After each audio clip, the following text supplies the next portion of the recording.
Please don't raise your tag. Okay. Now there's a question from Oliundum. Who will appoint the chairperson of the board? Or who will be? Huh? I got one for saying. Saying you have to read them. Yes. Except Commissioner Mabwase. The chairperson of the board, we have passed that one. It's 8. We have passed that one. No, because what he's saying was asking the minister, there is chairperson of the board, but he did not find anywhere where how the board chair will be appointed. Exactly. You know, Yeah. hello. Actually, let's look at this thing because appointment of the board chairpersons is through the SOA Commission in consultation with the president. The president appoint the board chairperson. But that should be mentioned, Lami. That's it. It's normal across. But the board chairperson is always appointed by the president. Honorable. Approval. But that should be mentioned in the bill. That's what you don't need. That's a constitutional provision. It's a constitutional provision. What do you mean? It's in the constitution. There are a lot of things in the constitution that you mentioned in the bills. No, this is what we are saying. But this one, no need is the president's appointment. Just for clarity. There's nothing wrong with that.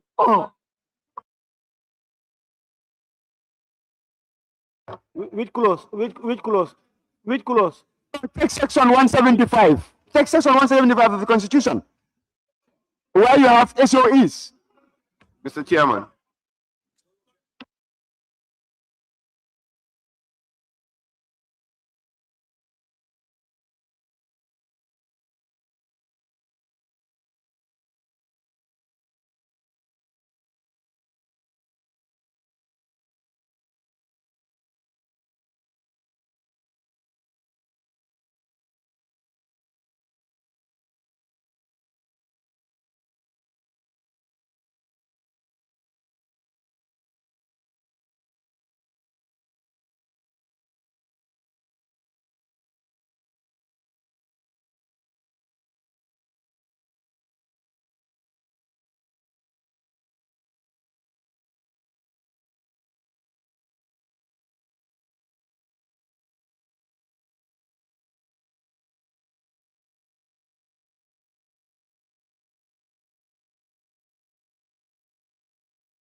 Yes, member for Kiang West. Yes, Honorable Chair. Honorable Chair, I'm not protected, please. Honorable member is distracting me. I am protected. Okay, Honorable Chair, you know, the explanation advanced by Deputy Majority Leader is not inconsistent with what Honorable Member for Brikama South submitted. Of course, what Brikama South submitted is that the chairperson of the board shall be appointed by the president. That is the fact. But what Honorable Member is talking about is that in the composition of the board, you have it in other legislation, the chairperson of the board who shall be appointed by the president, to tell you is part of the composition of the board. Do you understand? That is also correct. There is nothing wrong with that in the legislation. In the composition of the board, the chairperson of the board who shall be appointed by the president. There's nothing wrong with that when it comes to the composition of the board. But that has not contradict the Honorable Brikama South submission that it's appointed by the president. Honorable members. Point of order. There is a point of order by the member for Lower Salum. Let's hear that. Point of order, Honorable Chair. Please go ahead, sir. Yes, 29.3. Read bang. 29.3. It shall be out of order to attempt or consider any specific corrections upon which the Assembly has been taking a decision during a current session, except upon a motions to rescind a decision which is not notice must be given. Honorable Chair, you see, in procedure, we have taken a decision. If the member want to make an amendment or to propose an amendment, he has to make the, how to call it, a motion to receive the decisions. And already, the process that you are using with him is wrong. We have taken a decision. If he wants to make any article amendment, he has to raise a motion to receive the decision that we take. Honorable Member for our Salem, thank you. He have not proposed any amendment. What he did was he asked a question. If he want to amend, we all know a decision that is taken by the committee, there must be a motion. He was just asking the minister, and the member for Brikama South indicated that even though whereas it is not expressly indicated in this bill, it's a constitutional provision. Both him and nominated member Kebalang Fofana referred us to the clause, to the section 175 sub 2. And the Kiang West stated that they are all correct, but it will be appropriate if it is expressly expressed in this bill. So if he's convinced, or the persons in charge of the bill, then any member or them would propose an amendment through the normal procedures and processes. And of course, there will be motion to rescind the decision and to insert it there, because it would be under clause 8. Thank you. Yes, nominated member Kebalang Fofana. Yeah, we are moving on until we receive any proposal to that effect. Clerk, let's proceed. December. You have to move the motion.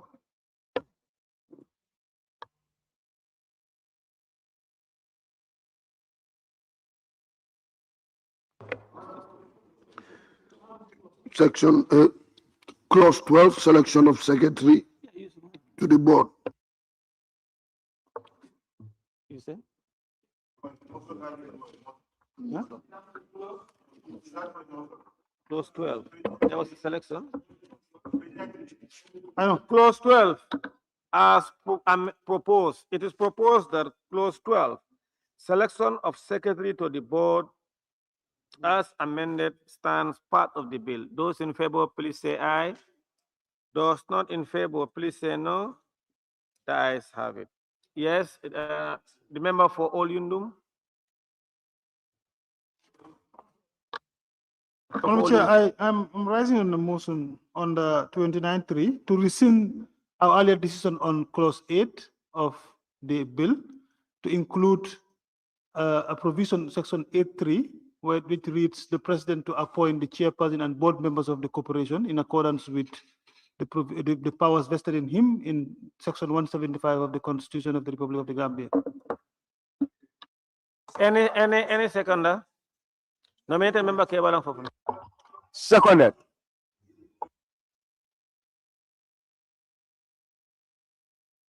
Nominated member Kebalang Fofana, any seconder? Seconded, Honorable Chair.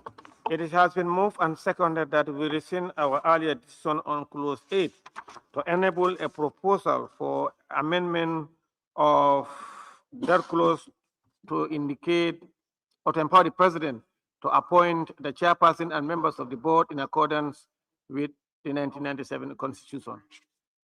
Those in favor, please say aye. Those not in favor, please say no. The ayes have it. Clause 8. Clause 8, Clause establishment of the board. Clause 8, establishment of the board. It is proposed that clause 8, establishment of the board as proposed by the member for Olyundum and deputy majority leader stands part of the bill. Those in favor, please say aye. Those not in favor, please say no. The ayes have it. Clause 13, functions of the secretary.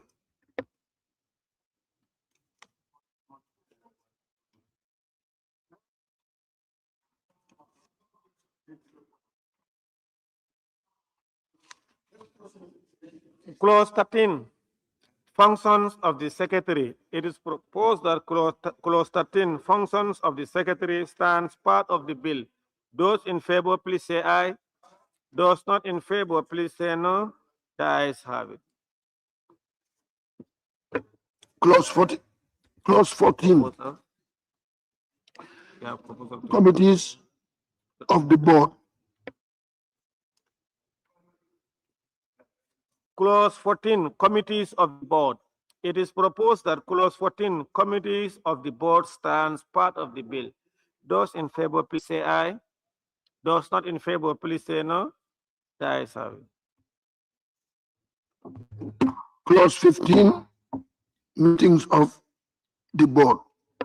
Clause 15, meetings of the board. It is proposed that clause 15, meetings of the board stands part of the bill.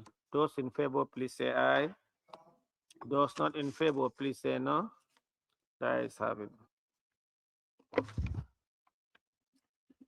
Clause 16, disclosure of interest of board members. Clause 16, disclosure of interest of board members.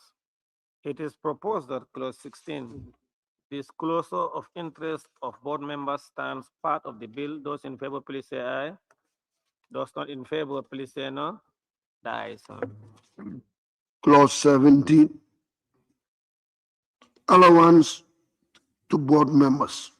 Clause 17, allowance to board members. It is proposed that clause 17, allowance to board members stands part of the bill. Those in favor, please say aye. Those not in favor, please say no. The ayes have it. Clause 18, managing director and deputy managing director. Clause 18, managing director and deputy managing director. It is proposed that clause 18, managing director and deputy managing director stands part of the bill.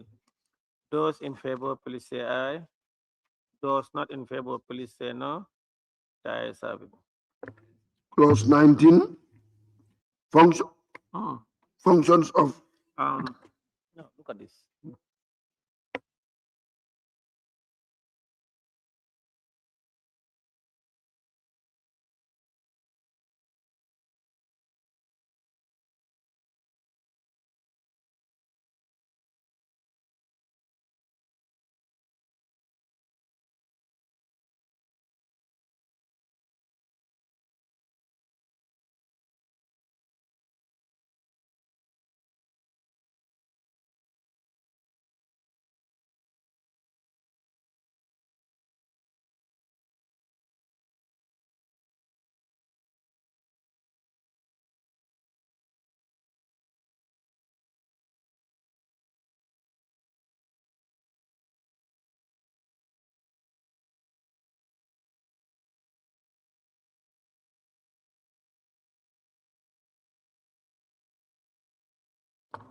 Now, Honorable Minister, the managing director, I'm being my my attention have been drawn to by my aides that the board members appointed by the president in consultation with the SOEs or Public Service Commission, and for managing director and deputy managing directors, this is what it should be the Public Service Commission.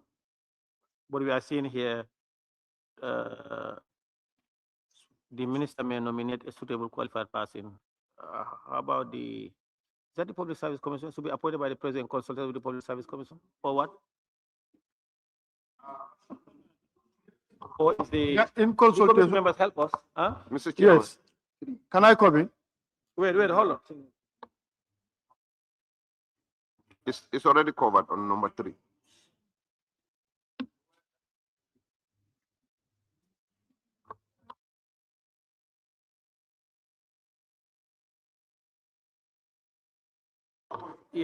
Yes, the board, in fact, is yes, it's there, on 2, 3. It is proposed that clause 18, or clause 19, function of the managing director stands part of the bill. Those in favor, please say aye. Those not in favor, please say no. The ayes have it. Clause 20, removal of the managing director or his or her deputy.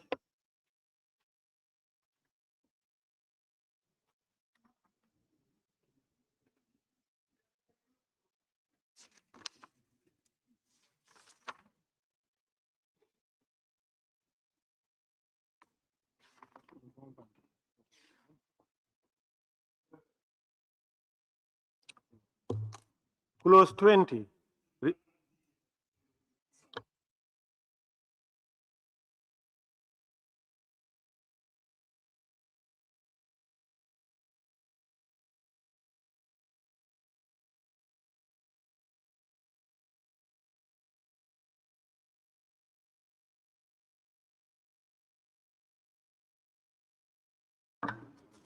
Honorable Chair. Yes, Honorable Chair. Olundum. Yes. If you look at clause 20, are we at 20 already? Yes. Yes. If you read the first one, the managing director or his deputy or his or her deputy may, the word only. Yeah, the word only. I'm saying my proposal is the word only. That's my problem there. Do we have to exactly? So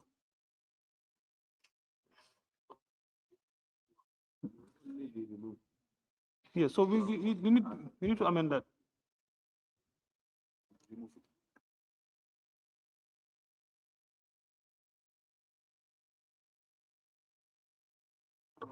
Clerk, yes.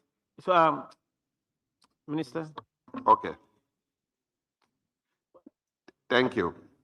I think the proposal here is the managing director or his or her deputy may be removed, and remove the word only and read may be removed from office by the president as a result of. Then you enumerate A, B, and C. Point of order, Honorable.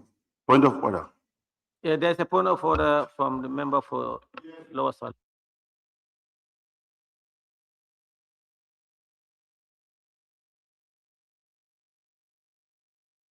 Member for Olindum did not write, and you are still consider it as a business. Of course. You said you proposed. No, no, Of no. course, and he agreed on your proposals, and no, you did not so. And I think the procedure has to be taken. No, Honorable. Yes. Honorable, I agree with you. I have not agreed. There is no proposal. Of before course, today. you are No. engaging with the minister. Let's No, continue. no, he's asking. You see, last time you also raised and he proposed. He just raising a question to the minister. He said, I proposed. Don't use your mic. He said, I proposed Yeah, on his mic.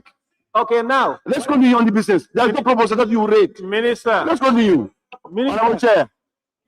Honorable Member Salum. I don't have any proposal from him. The minister then. And the minister said they are going to omit that one. And he said he proposed. Let's continue on the business. Please. It's your own ruling. Unless now you go out of your ruling. Honorable, please keep quiet there.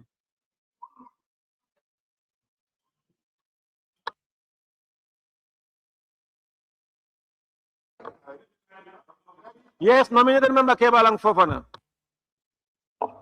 Honorable Chair, it's unfortunate for me, is my deputy majority leader, so I cannot add my voice to the member for Lower Salom. But I just want to say that he is very right. This is why I said we needed clarity. So, and Honorable Chair, you are wasting time sometimes. If there is no proposal, let's move. This is not a controversial bill. You said you need a proposal before you can engage. No. So there was no proposal on this. No. Then you should not have stopped. You should have gone to the other clause. No, honorable members, you people are missing the point. Eh, No, please put up your mic. No. I've seized the, I gave you the full. you've taken, Yes. because what I'm saying, you don't like to I've hear taken it. it now. Okay, thank you. Thank you. He is not, he was asking, he raised a question. So me saying if you have a proposal that doesn't deter people or bar members from asking questions. We have the minister and technicians, deputy majority leader. I told you don't do that. No, I'm the chair. Don't mind him. He's one of doing it. You can use your discretions. Don't use your mic. Yes.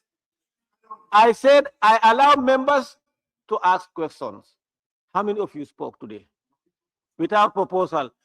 The proposal from the member for Swab, you debated. You've been asking questions and you have been deferring. but you never submitted a proposal. But any proposal that I am to read, I must receive a write-up. But he asked a question, it was relevant, and the minister also is agreeing with him. Then he will, or any member will put up a proposal. I will not just brush it aside because there is no proposal. Honorable Chair. What is that?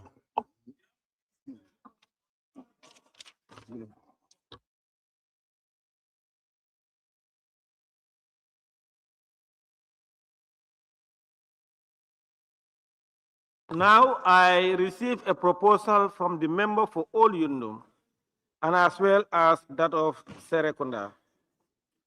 The Olyundum want us to delete the word only in the sentence and add the president. And also the managing director or his or her deputy may be removed from office by the president as a result of that and that and that and that. That's sufficient. Clause 20 from the member for Serekunda. He is proposing, no, I'm reading another proposal still on clause 20. Amendment of clause 20. A, by adding determined by a medical practitioner. To be determined after all these things, misconduct cannot be determined by a medical practitioner. Incompetent and misconduct. How can a medical practitioner? Not misconduct, 28. I told you, stop using your mic. Like, you are the only member here. Other members of Serekunda, just observe your colleagues. Because You are the only member. in who the will village, always I'm use your the mic. elder. I'm your elder in the village. What do you That's why I'm doing that.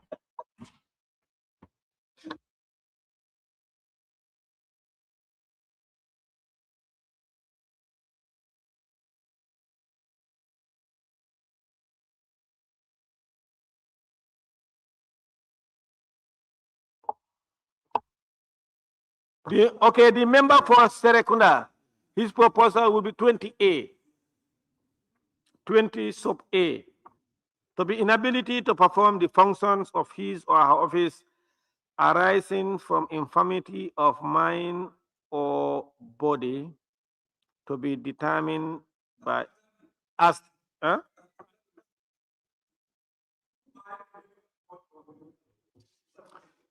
am reading what I have here, please.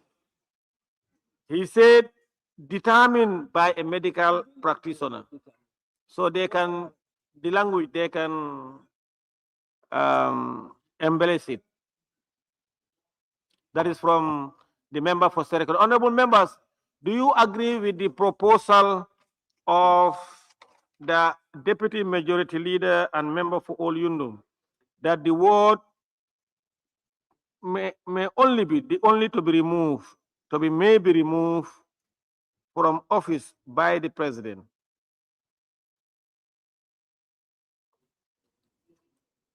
By the president.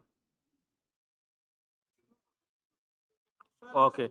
And then on A, honorable members, from member for Serekunda, A, inability to perform the functions of his or her office arising from infirmity of mind or body as determined or as confirmed or as determined by a medical practitioner or a medical board. Medical board. Yes, it should be a medical board, not practicing. By a medical board. Now,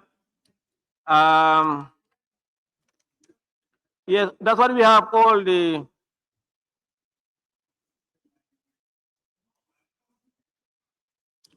that's standard, that's what we have all our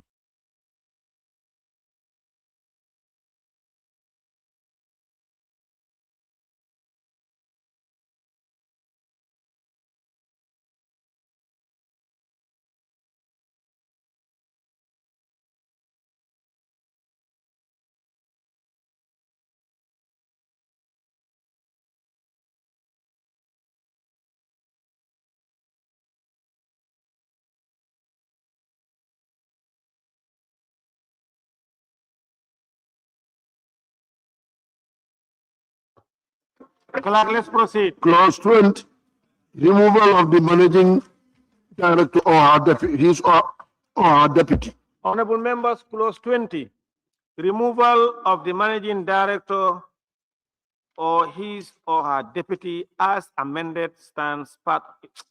It is proposed that clause 20, removal of the managing director or his or her deputy as amended stands part of the bill. Those in favor, please say aye. Those not in favor, please say no. The ayes have it. Clause 21, other staff.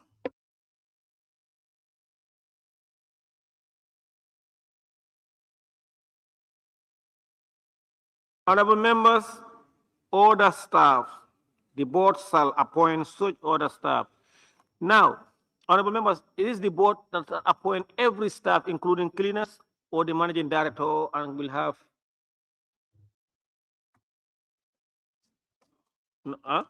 Because in order, but I think there is some grades that the deputy managing director. There is some grades or class of staff that should be appointed by the board, and then other staff at the level of the managing director. Yes, Member Fulis. What we do is to say the board will employ the senior staff, and then the auxiliary staff will be appointed by the director. That's how we used to put it. Honorable Chair. That's how we used to put it.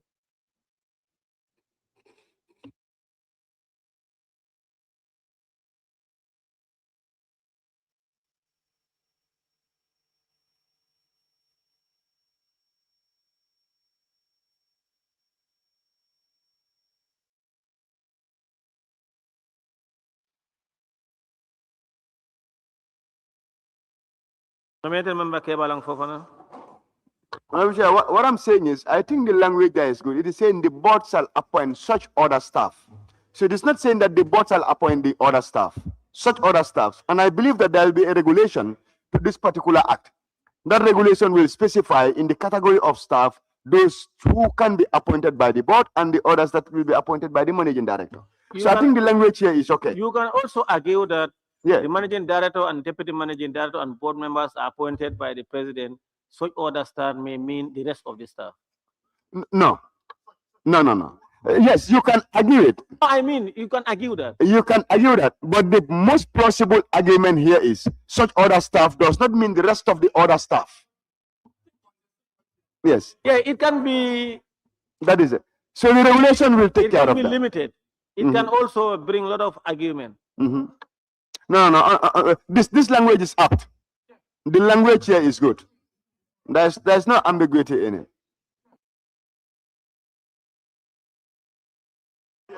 Yes, Lower Salom, then Kiang West. I think, Honorable Chair, in this case, Section 21C make easy work for them. I agree with the nominated member, because if you check C, it makes rules for appointments. Means there will be regulations whereby the board will appoint. So C, I've taken care of the matter.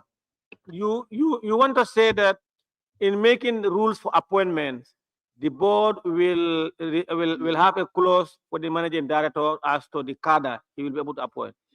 All right. Kiang West. Okay, why not you put it such other staffs as may be prescribed in the regulations?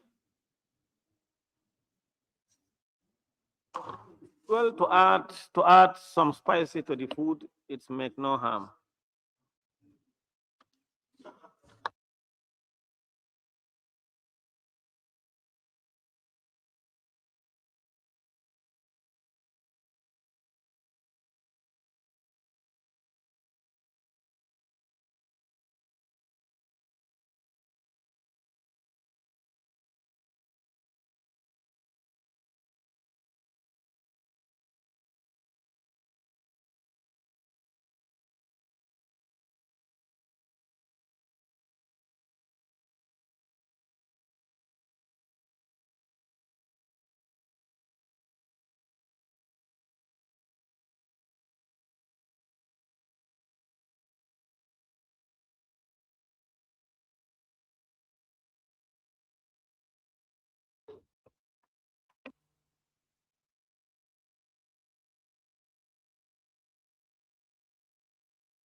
Honorable member, I'm in receipt of a proposal from the member for Olyundum. On clause 21, he said the board shall appoint senior staff and all other staff to be appointed by the managing director. Yes, to be replaced with A. The board shall appoint senior staff and all other staff to be appointed by the managing director. Is that okay? Thank you. It will be A. Yes, nominated. Honorable Chair, I agree with the proposal, but I just want to advance this. I believe when you are making a law, sometimes you give yourself room to maneuver. The language here stating that such other staff is apt for the cooperation, so that when they are making their regulation, because if you look at A, what A is saying, appoint other staff as may be required for the proper and efficient performance of functions of the cooperation. Are you together? That is the intent. And that will be the driving force behind the board making any what? Appointment. So as such, if we confine it to a particular category, tomorrow, if the need comes, that will be based on any of the variables which are outlined here, it will be very difficult for the board to do anything. That's why for me, it is apt this way. It is saying appoint such other staff as may be required for the proper and efficient performance of functions of the corporation. Yes, you know, So it is not telling you most corporation, you have it expressly that the board will appoint this, and the rest the managing director. Every corporation. So it have to be. I think the proposal is good. Clerk, Clause 21, other staff. it is proposed that clause 21, other staff, as proposed by the member for Olyundum, for amendment, stands part of the bill. Those in favor, please say aye. Those not in favor, please say no. The ayes have it. Clause 22, conflict of interest and disclosure.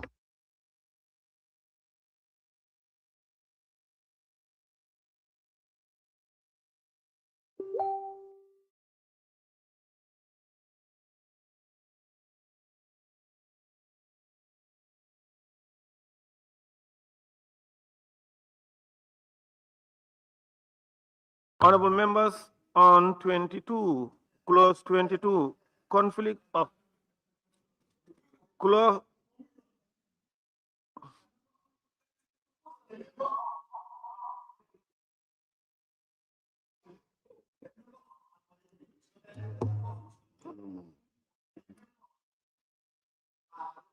Honorable members, on 22, conflict of interest and disclosure. I have amendment from Lower Badibu.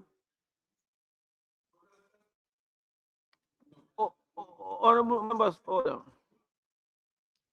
Honorable member for Woolly is order. And I have one from the member for Woolly is. The one from Lower Badibu, that's what you are proposing.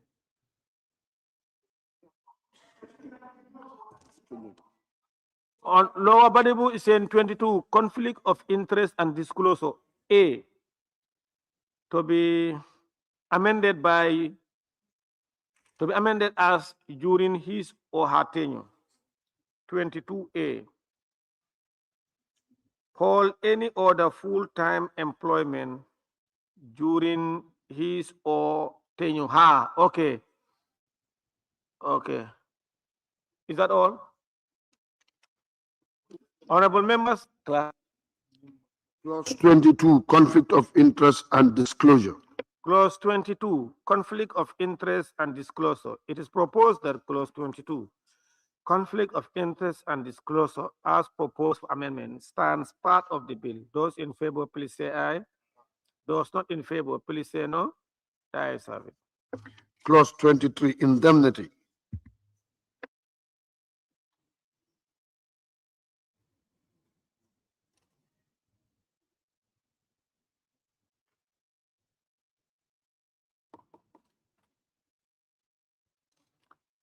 Clause 22 in indemnity. 23. Now, honorable members, indemnity like criminal for, okay, this is the managing director, not the corporation.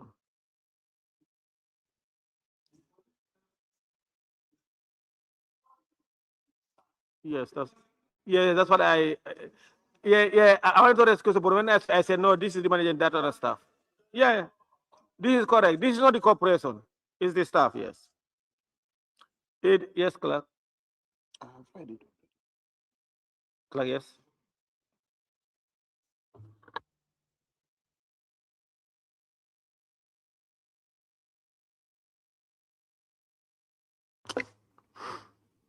Clause 23, indemnity. Close. Yeah, 23, there's a proposal on that. Mungini. 23 and 24, earlier on. Clause 23, proposal from the member for Woolly East. And it says considerate contradictory to clause 4.2a and should be amended. What do you mean? Contradictory to clause 4.2 and a.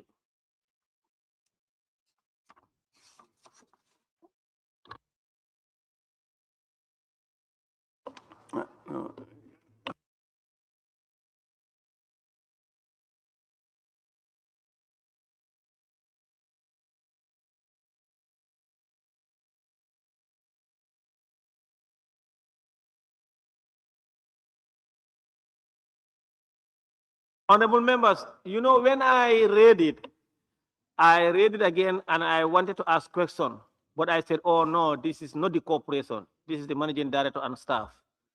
Because I thought it was referring to the corporation that it cannot be sued or sued, but 4 is referring to the corporation. And then here we are referring to the persons, the managing director and staff as in persons, in people, not the body corporation. So that was the reason why I wanted to raise a question. But when I read it again, I understood the difference between the persons and the corporation. Because you cannot say you cannot sue the corporation. The corporation must be, because you can be dealing with them and you sue them for damages.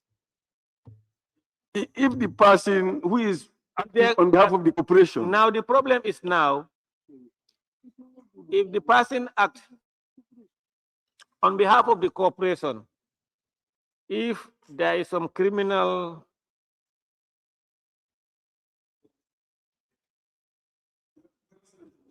if there is a criminal if there's allegation of criminal acts or whatever, now how would that be addressed?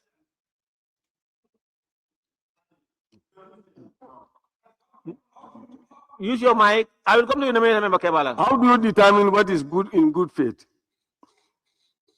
How do you determine that? They can say everything is in good faith. How are you going to? Yes, you know, if you read now, the managing director, staff of the corporation, or a person acting on behalf of the corporation shall not be subject to civil or criminal proceeding, or be personally liable for any act or omission done or omitted to be done in good faith. The catchword here is in good faith. You, in the exercise of their function and in this good faith, the court can determine that. Nominated member Kebalang Fofana. Honorable Chair.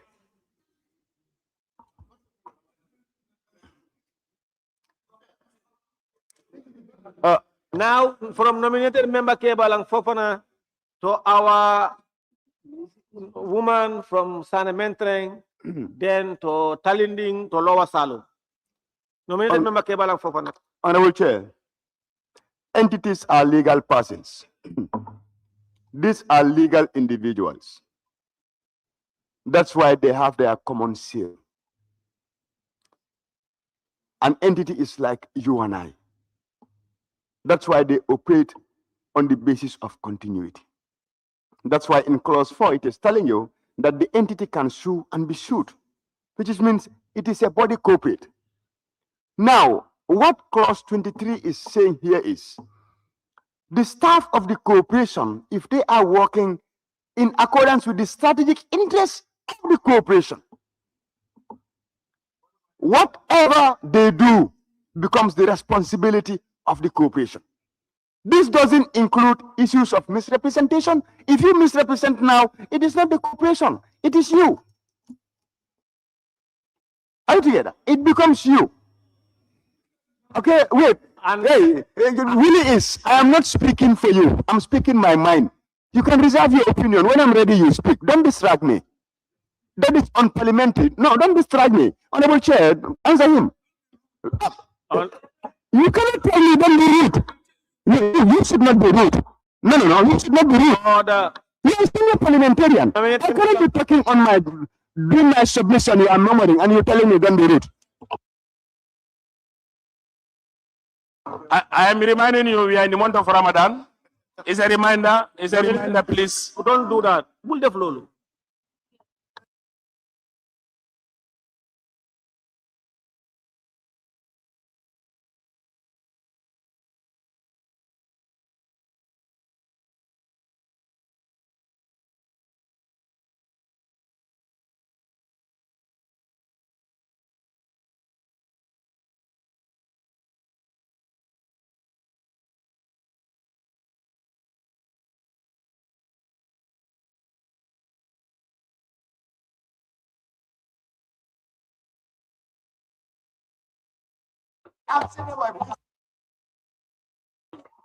Nominated member Kebalang, please take your seat. Honorable Chair, no, he cannot insult me. He has to I agree. Please take your seat. Don't worry. Order. Order, please. Nominated member, please sit down. No, I withdraw. No. Order. Honorable members, order. Honorable Chair, I submit his withdrawal before we proceed. Point of order, Honorable Speaker. Order. Honorable members. Ceasefire, point of order. Honorable members, I want, please, wait, let me, nominated member, Kebalang, please, just wait, let me come to you. Ceasefire. There is a point of order, then I will come to Iran and America, ceasefire. Point of order.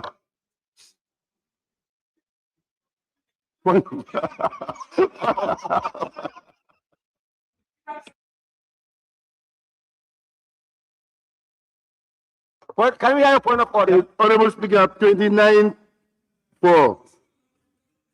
It shall be out of order to use offensive and insult. Honorable Speaker, Honorable Chair, Please, I rise orders 29(4). It shall be out of order to use offensive and insulting language about members of the assembly. The member for Woolly is using offensive language. Let me withdraw it and we go ahead. Ceasefire. Honorable, you raised a point of order. Allow me to rule. Honorable members, please, honorable members, point of order from the member for Lower Salum, sustain.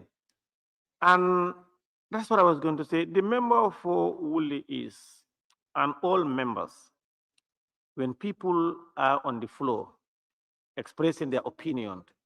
In fact, when we started today, I said, if you disagree or you have a point, raise your tag, and then I will give you the opportunity to disagree in accordance with procedures and processes. Honorable member for Woolly is, please withdraw that. The word. Honorable Chair, the member has mentioned my name and demeaning me in his language. He's the first to insult. You did not hear what he said about that is incorrect. No, use your mic. No, that is incorrect. Remember, no, I'm not giving you the floor. I'll come to you. Please, no, wait. No. Member for Woolly is, calm down. No, member for Woolly is, can you use your mic? All you do. Please don't do that.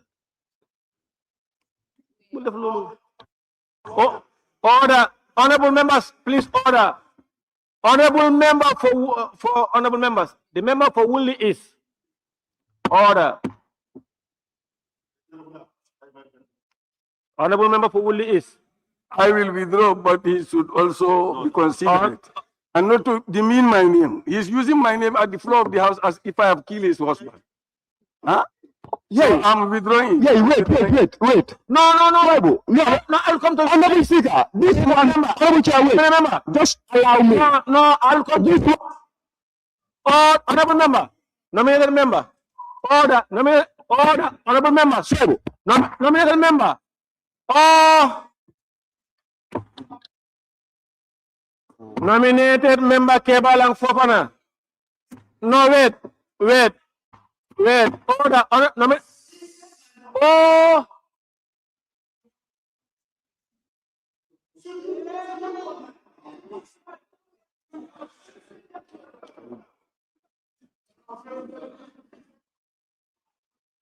Monsieur.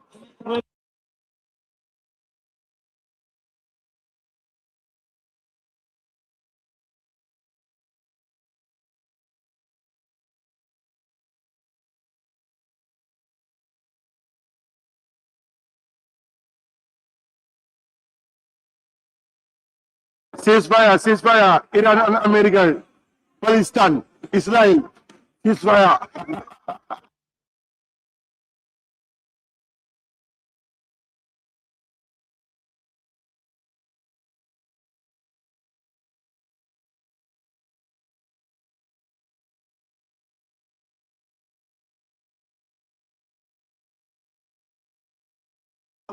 Honorable Chair.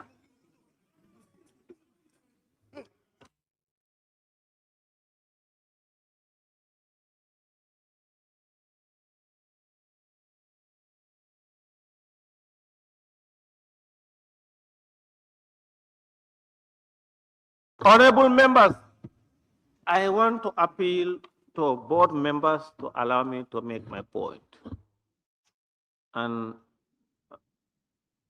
if any one of them is on the floor by my leave, I would appeal that the order allow the member to finish. I would want to give everybody the opportunity, and I make my ruling. Honorable members, I observe two things. From the inception of this legislature, the two members, in fact, all members, including nominated member Fatou K. Jawara and the member for Woolly East, they have this joking relationship and camaraderie. All of us observe that. And order, honorable members, and it has been very welcome. And what happened today, when the nominated member was on the floor, and even other members, I want the member for Woolly East and every other member to give them the opportunity to express themselves. If you have a contrary view, raise your tag, I'll give you the opportunity. And today, at the beginning, I stated that here. When nominated member was on the floor, it was wrong and unparliamentary for the member for Woolly East to refer to him as Uru. That's unparliamentary. Wait, I don't want you to, if I give you the floor, you will. That is it. And while addressing that, also nominated member was referred to Swaibu. He should address him as the member for Woolly East. But all jokes apart, whether it has been the norm that two of you have this joke relationship, but once the member was on the floor, it was the member for Woolly East was duty bound to allow him to express himself. On the basis of that, I would want the member for Woolly East withdraw that without condition. The member for Woolly East, can you withdraw that? Withdrawn. Thank you.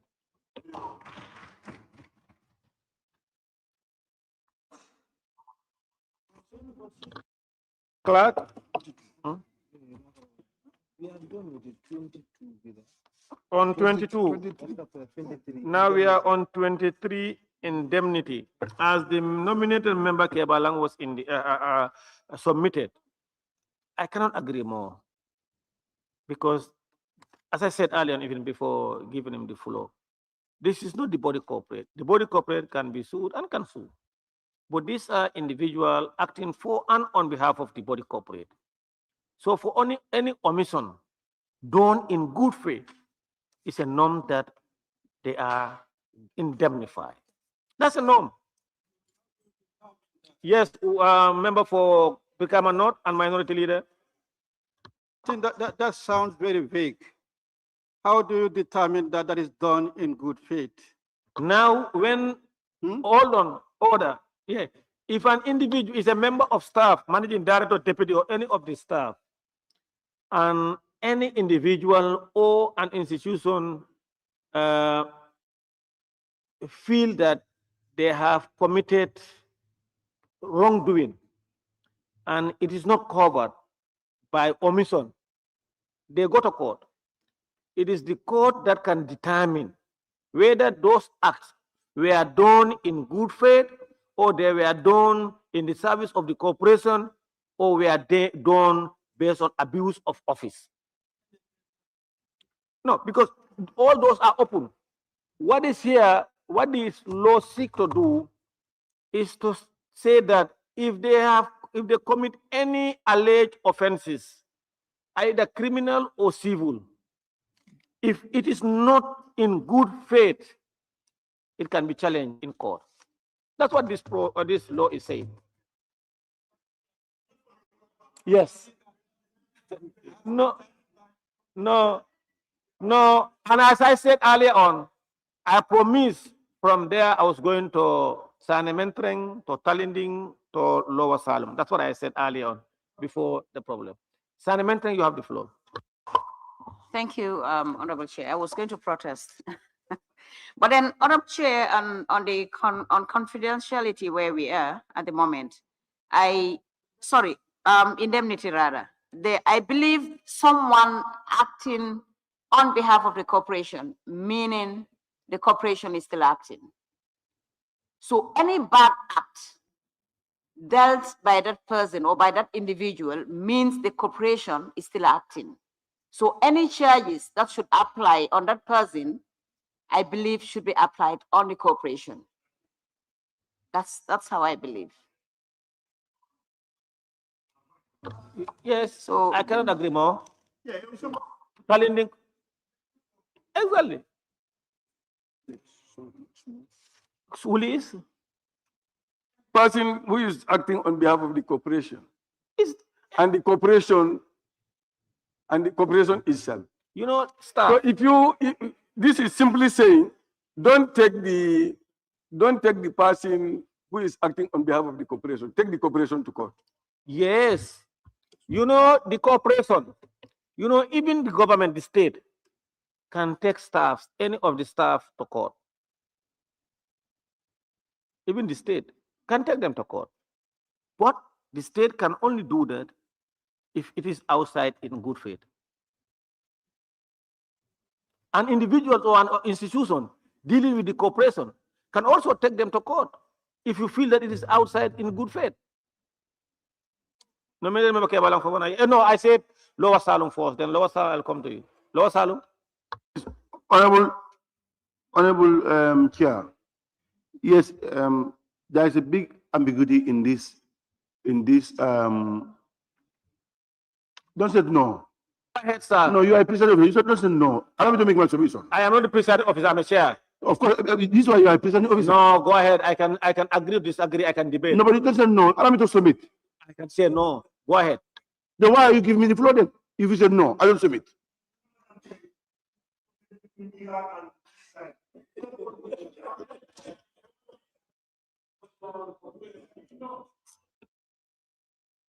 Salem, please go ahead.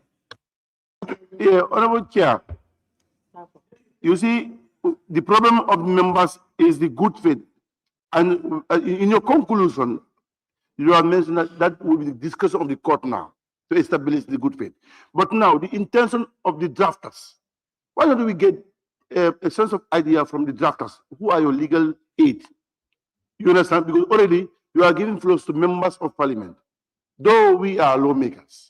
But the interpreters and the drafter, what is the intention of the drafter at the time? Aren't you a ranking member? Huh? Aren't you a ranking member? Yes. Aren't you a ranking member? a ranking member. You know, they cannot speak. They say, No, what no, they no, said, no. they have guided me. They told me it is good as it is. Because this is the norm. You Yes. know that. Then now, You cannot put a clause they must be protected. Members are protected. All institution staff are protected, acting for and on behalf of the institution. so this is But what you cannot now, open it. okay. You cannot say they are staff for them. You just throw them. So anyone can just come and take them to court like that. Yeah, this is why You now know, based on their personal thing.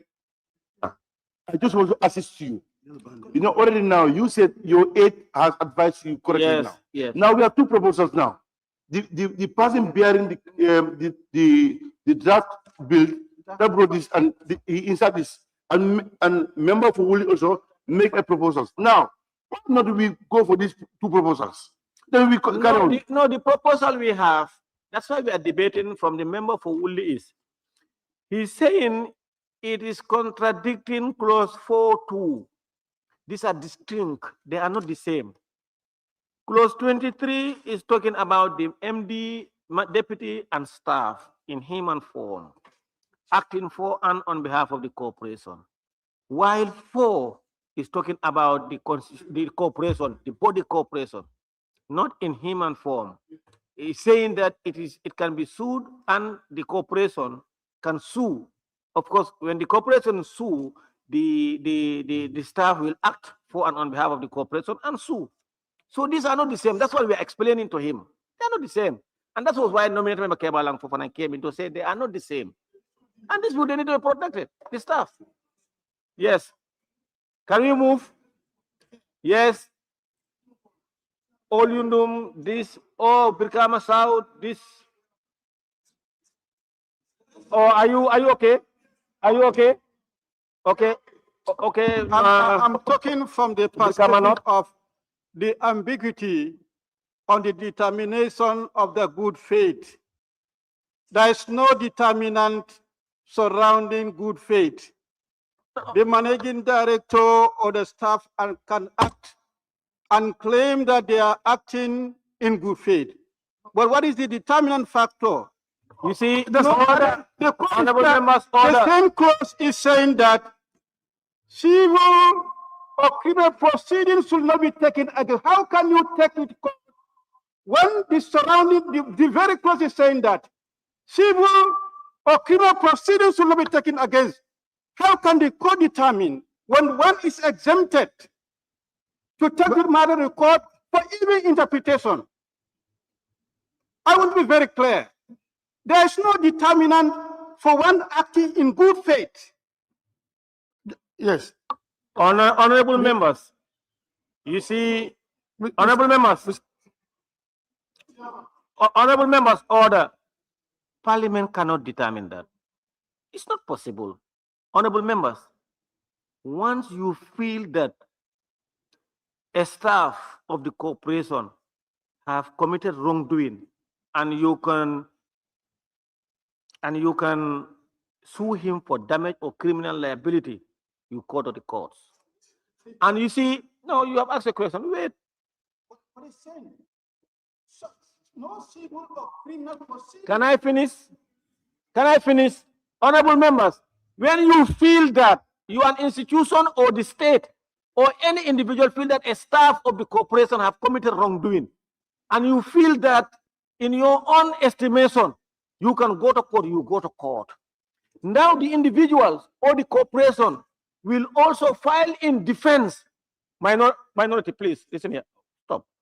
Then they will go to the Supreme Court or where to say that we all know there's word that, you know, there's this court within a court, they will go to seek injunction to say that this person is protected based on this. And then the court will determine whether this proceeding can proceed or not. And when the court determines that the proceeding can proceed because he cannot hide behind in good faith and it's not a defense, then the court will proceed. Now, may I remember Kebalang? Then you. Honorable Chair, just to come to what minority leader is saying. Now, even though it will be difficult for us to determine what is good faith, but let's take a classical example.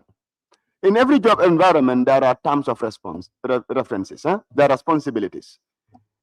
If at all, for example, you find the storekeeper appending his signature on a position that should have been authorized by the managing director, can he claim to have been doing that in good faith? No, that's a misrepresentation. That's criminal act. I hear that. So when you talk about good faith, we mean those actions should line with what? Your primary role. And And the intent there should be to ensure that the primary objective of the organization is attained. Anything outside that scope can no longer be what? Classified as that. So for me, I believe there is no ambiguity in this, and this is standard. Thank you. Now, all you know. Honorable Chair, I also wanted to submit that we need to be consistent in our legislations. We have legislated, bills here that have the same provision in them. And they are, the text is the same. Indemnity clause in every bill, you have to protect the staff who are, representing the corporation or the institution in good faith, to determine that. That's what the nominated member said. If you have done something that is not within your remit, of course you are not representing the May I corporation. observe you? And I think we need to protect them as well. And we move on. Observation. Honorable Care. Now, Deputy Majority Leader, can you give a reference? Honorable to- Chair, the whole issue is Yeah, surrounding that we have good enough faith. What the honorable nominated member is talking about, his perception of good faith. This is what should be reflected in the bill. Oh, No, wait. Let us be very clear and interpret what good faith is. If somebody goes outside that, then you can be found wanting. When you leave good faith, the word good faith is important. Let's interpret that term good faith, so that whoever acted out of that, then you will know that you are found culprit. But what he said is just a mere explanation, and that cannot be binding unless and until we know what actually the term good faith means.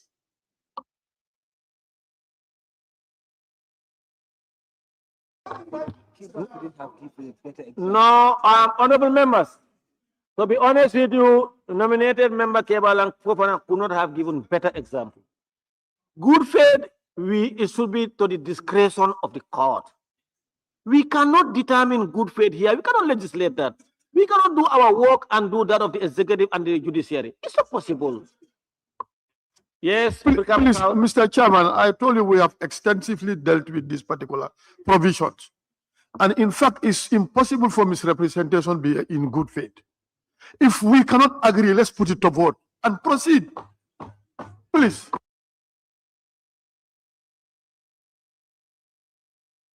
No, there is no lacuna. Only the court can determine the good faith. Honorable members, can we proceed? Okay, Serekunda.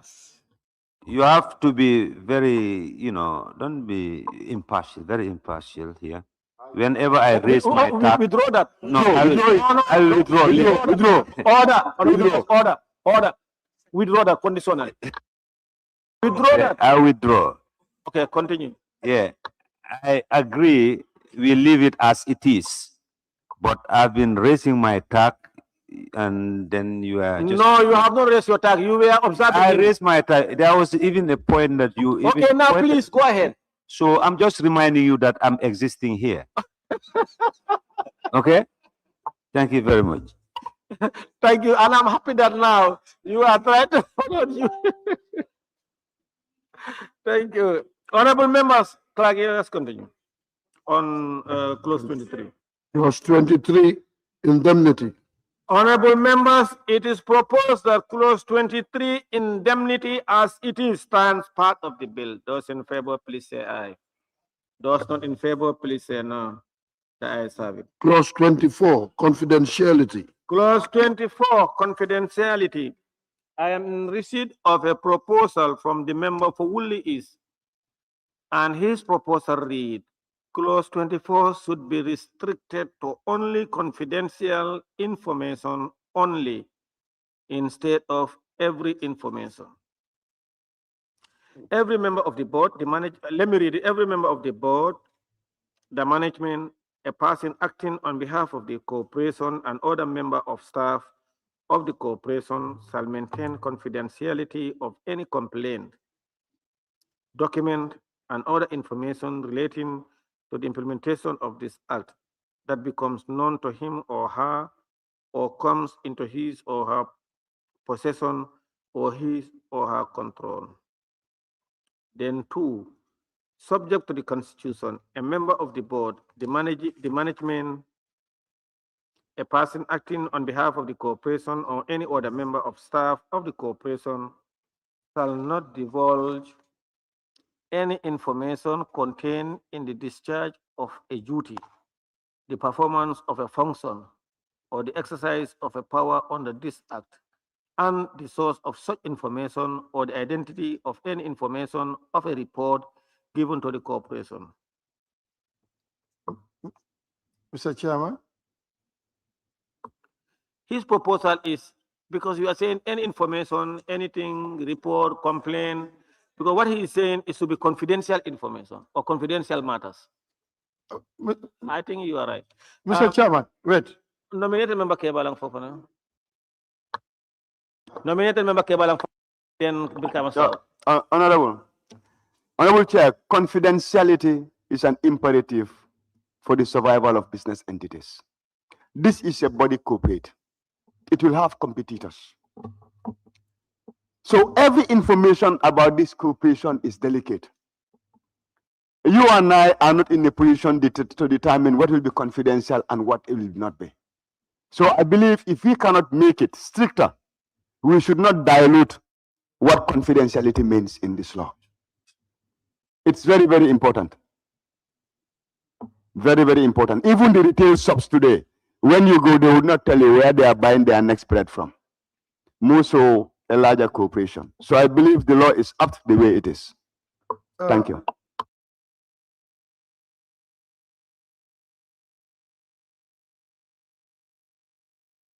Mr. Chairman,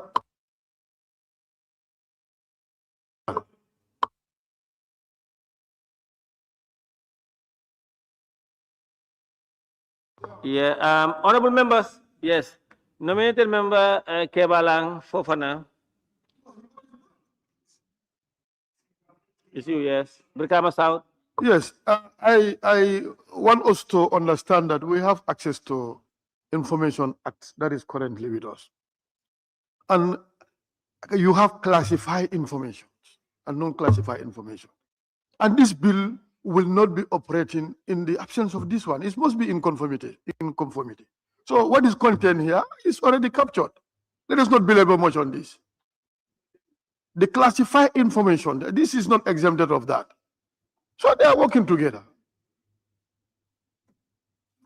Honorable members, the member for Woolly is, I think, you know, government, especially within the sub-Saharan Africa, we are grappling with a lot of leakages that goes to threaten the performance or functions of various corporations or institutions. That should be controlled sometime, you know, because staffs come to know certain information or document based on the fact that they are an employee of those corporations. If you don't have pieces of legislation that would control divulging those information, we'll come to a point we'll find it very difficult to run our institution. So I think I'm not sure if you are in a position to withdraw and we leave it as it is to proceed. Yeah, you see, this is a very, if you make it too open, you are kind of making it very difficult for people who are working in this place. It's not saying classified information. It's every complaint, you keep confidentiality of every complaint, you know, of every document, and every other information. It's too wide. So I'm saying if we are going to deal with confidential information, we just say classified information. Now, they know what is classified and what is not classified. But if you say every information, everything, that makes it very difficult for people who are working there. So when you have complaints, when you receive complaints as an officer of that corporation, you are expected to keep those complaints secret. it came to your knowledge because of your position. You must not expose them, whether right or wrong. You expose them to the media and they form an unnecessary opinion that may sometimes go to hinder a due process or due execution of those work. Chairman, So I think secrecy to make sure people must not leak information, they must not leak documentation. I think it's good. Are you willing to withdraw or not? Then let's vote. Yes, go ahead. Go ahead. If a complaint has come to them, and then that same complaint goes to the media, and the media personnel comes to them to question them about the complaint, would they divulge it or they will not divulge? They should not, based on this clause. They should not, they should. No, no. Honorable members, now I'm going to propose for us to vote on the proposal by the member for Woolly East. The member for Woolly East proposal, let's vote for it.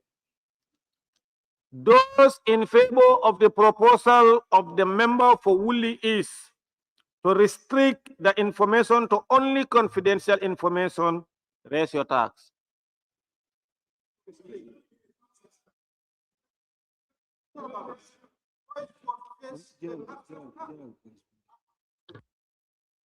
Honorable members, those in favor of the proposal of the member for Woolly East, please say aye. Those not in favor, please say no. The noes have it. Clerk. clause 24, confidentiality. It is proposed that clause 24, confidentiality, stands part of the bill as it is. Those in favor, please say aye. Those not in favor, please say no. The ayes have it. Clause 25, objectives of non-agricultural products. Do we have proposal for that effect? Clause 25, objectives of non-agricultural products. It is proposed that clause 25, objectives of non-agricultural products, stands part of the bill. Those in favor, please say aye. Those not in favor, please say no. The ayes have it. Clause 26, restrictions. Clause 26, restrictions. It is proposed that clause 26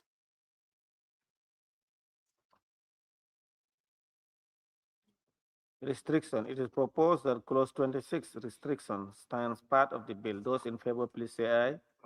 Those not in favor, please say no. The ayes have it. Clause 27, license. Huh?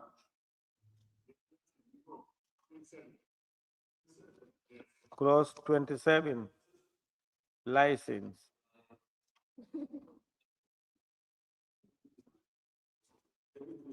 And you have clause in here, you should not come via this. Huh? Clause 27 to be determined. I am in receipt of a proposal from the member for Woolly East. Let's determine.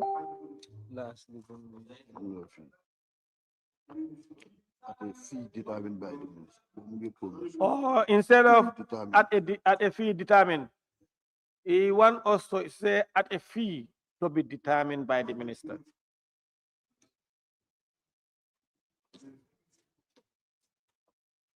To be determined by the ministry.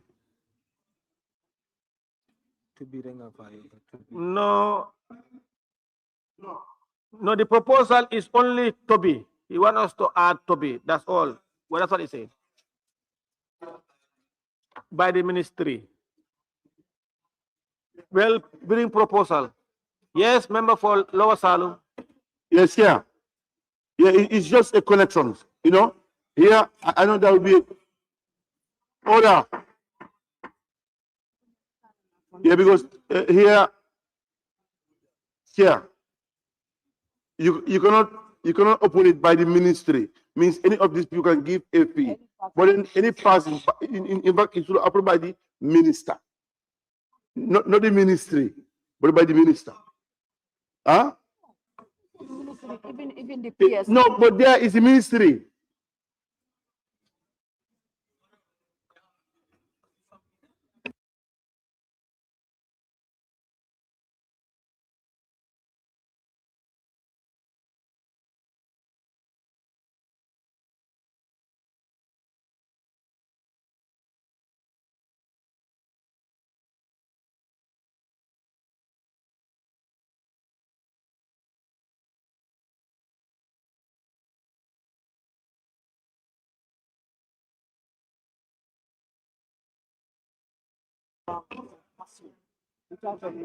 Chair, chair, Both of them sound correct. chair, chair,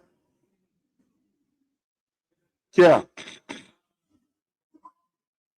chair. No chair. Chair. Chair.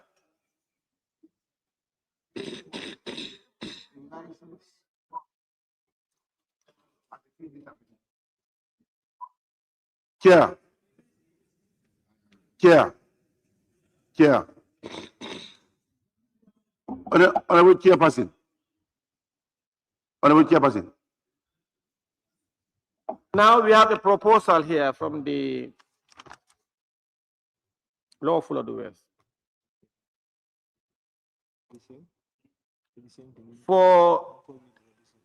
Okay, you know, the last one to be minister instead of ministry. Okay, Ikalak, let's proceed.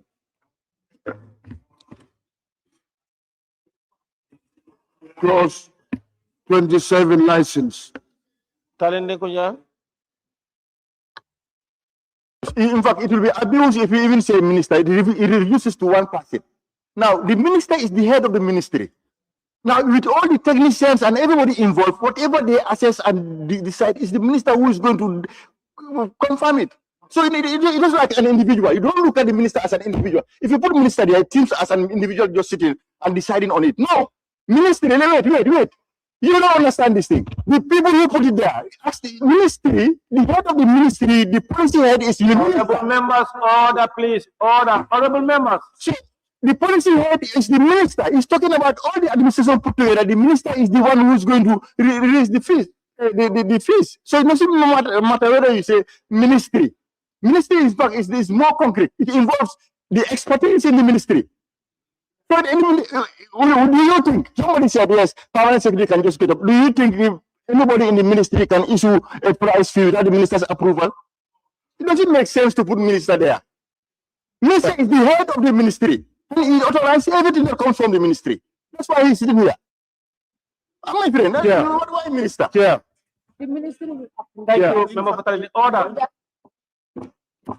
Order. Honorable members, Talende Kunya and members, that is why it's saying a person,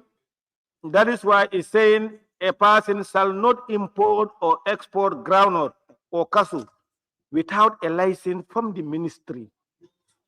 Listen, order, without a license from the ministry at a fee to be determined by the ministers. Who is the minister to determine the fees? And order, and in determining the fee, the minister does not order, please, members, please, order. And in determining the order, honorable members, member for Central, Kiang Central, and I don't know the other guy that you are engaged in. In determining the fee, the minister have a management team and also the corporation. No. As it is, Clark, yes, 27. 27 license. Talende said. License. It is proposed that clause 27 license as amended stands part of the bill. Those in favor, please say aye. Those not in favor, please say no. The ayes have it. Clause 28 appointment of buying agents. Clause 28 appointment of buying agent.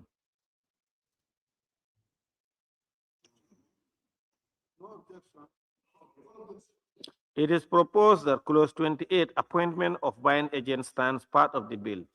Those in favor, please say aye. Those not in favor, please say no. The ayes have it. Clause 29 purchase of crops from farmers. Clause 29 purchase of crops from farmers. It is proposed that clause 29, purchase of crops from farmers, stands part of the bill. Those in favor, please say aye. Those not in favor, please say no. The ayes have it. Clause 30, processing of raw materials. Clause 30, processing of raw materials. Honorable members, I'm in receipt of a proposal from the member for Woolly East and proposal on the clause 30 sub B. The word core should be deleted in the text. B. Clause 30 reads, processing of raw materials.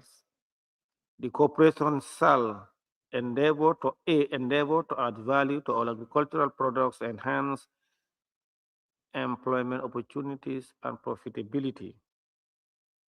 And B, encourage and support value addition at all levels of the value chains of agricultural products, of core products. He wants us to delete the word core to say of agricultural products, so that not only the one that Minister told us earlier on the 1+1, in the future, if they want to add other products that are not on the core, would be. Is that okay? Clerk, let's proceed. Clause 30, processing of raw materials. There,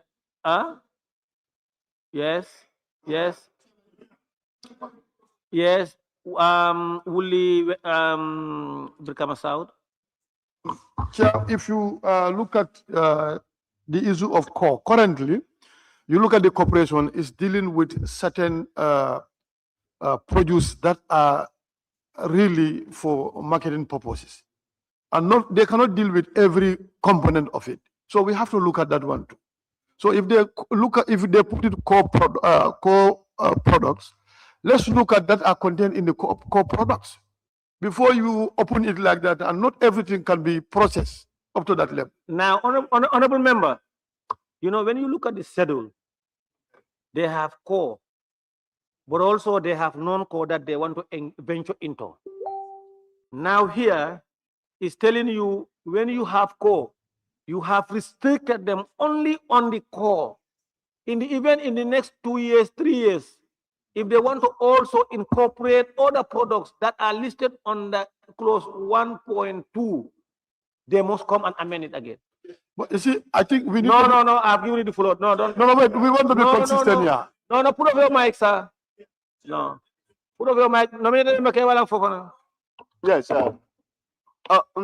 Honorable Chair, the provision is saying encourage and support value addition. Okay, so the encouragement of value addition can be open to all products, whether they are for export purposes or for the domestic market. So I think expunging the word core would just make the phrase much better. So the proposal Yeah. Sometimes I think it's not even intended because already core is already interpreted in the belt. Core. If you go to under interpretations, it's already interpreted. That is why here. No, and you can't delete this one. That is why Woolly is saying to give them leverage, because to encourage on all products that they deem necessary to add value. Clerk, let's proceed. No. Clause 30, processing of raw materials. Clause 30, processing of raw materials. It is proposed that clause 30, as proposed by the member for Woolly, is for amendment to stand part of the bill. Those in favor, please say aye. Those not in favor, please say no. The ayes have it. Clause 31, quality assurance. Clause 31, quality assurance. Is this, what is this? Okay. Clause 31, quality assurance. It is proposed that clause 31, quality assurance, stands part of the bill. Those in favor, please say aye. Those not in favor, please say no. The ayes have it. Clause 32, selling of finished products. Clause 32, selling of finished products. It is proposed that clause 32, selling of finished products, stands part of the bill. Those in favor, please say aye. Those not in favor, please say no. Huh? Close. Hold on. Continue. No. We have not voted on 30. Oh, we have not voted on 32 yet.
Yes, clerk. Clause 33, marketing arrangements to the public.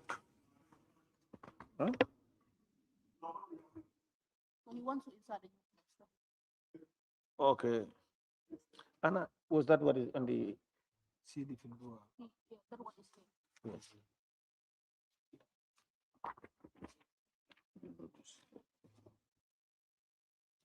Vi dafa bëggoon a yokkare mu dafa bëggoon a capitalize. But look at it. 32. Du boobu. Honorable members, on 33, we are in receipt of an amendment notice.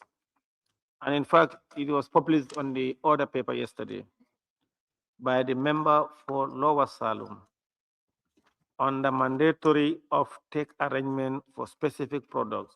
He proposed an amendment of clause 33 in accordance with the standing orders. Now 33, marketing arrangement to the public.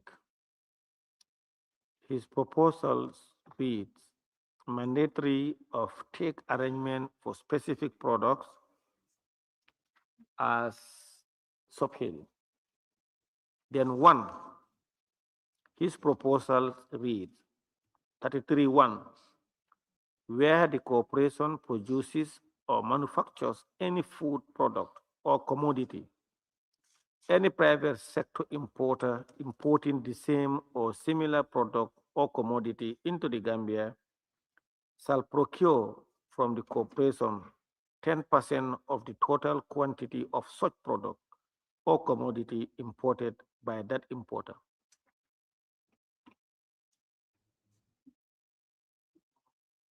And 2, the minister may make regulations prescribing the modalities for implementation of the mandatory off-take arrangement.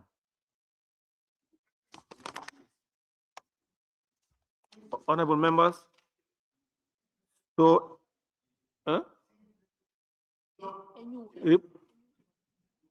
replacing the 2. For him, he's proposing a new clause. Yeah. Yes, now, honorable members, order.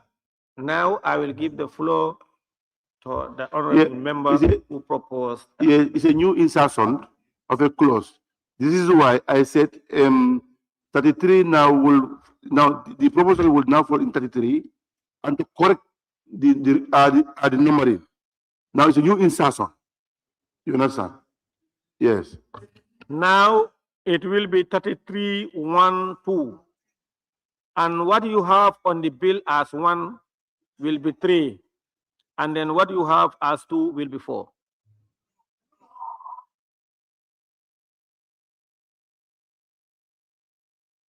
Honorable members, order. Because what I have here, or what we received in his proposed amendment, reads 1 and 2. Yes, it's a new insert because you have sub clauses. because the sub clause is now 33.1 here. Yes, no. You're going to add this one then. You have to. Because what he said, to insert new clause 33.1.2 Yes, and to renumbering it correctly. yes, That's what I said. I said yes. his will be 1 and sub 2. 1 and 2. And then we have sub 1 and 2, we read sub 3, sub 4, or what? But now, instead of now putting 1, now the bill is now corrected as A, subsection 1, A and B. Now 33A, now instead of 1 now, we make it 33A and 33B.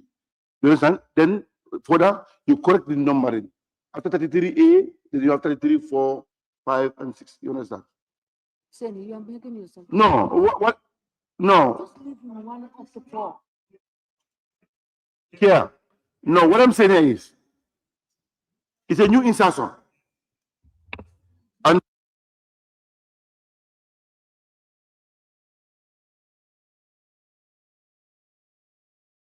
yeah, the new insertion, it reads 33.1 and 2.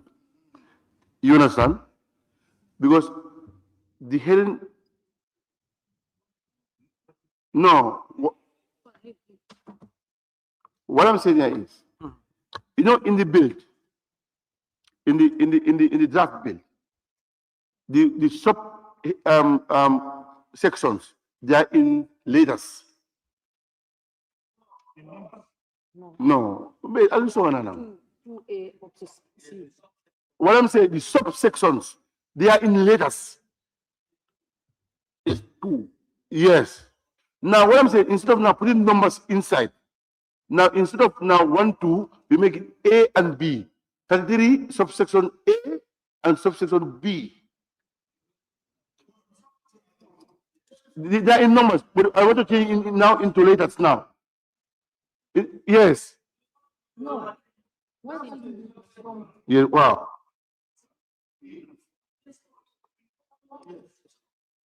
Honorable members, let's go to the bill. 33.1, the corporation shall for every marketing season make a statement through public media informing the public of the arrangement for the marketing of each of the crops. 2, that's why you have A, B. Now, honorable members, if we are to have a new insertion of 33, simple, honorable members, because this one are very, very relevant and they are very critical, your amendment. We can have your amendment as 33.1 and 33.2, and then what do you have in the bill 33.1? Can be 33.3, and then 2, 33.4, then you have 4A, B, and C. Asha. Clark? 33, marketing arrangements to the public.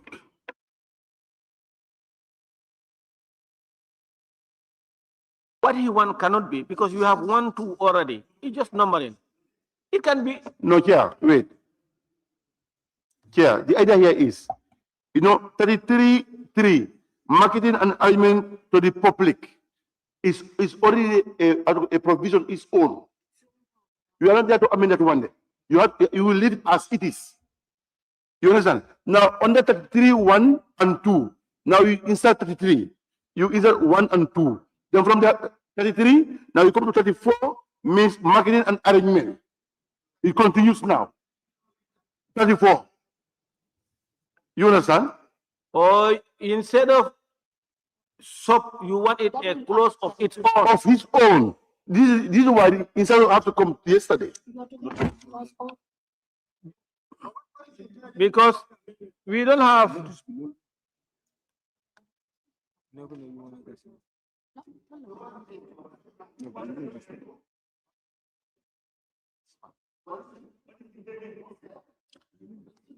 Because you notice you have 33 sub 1 and sub 2. And you said propose amendment to insert new clause 33.1.2 and to renumbering it correctly. You want this to say mandatory off-take arrangement for specific product to be a subtitle. 33, that will be 33 heading.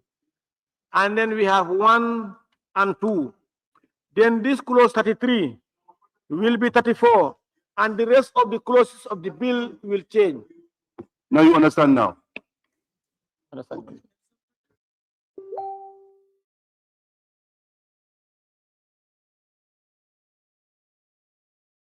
Now, if we go to 34, will be 35.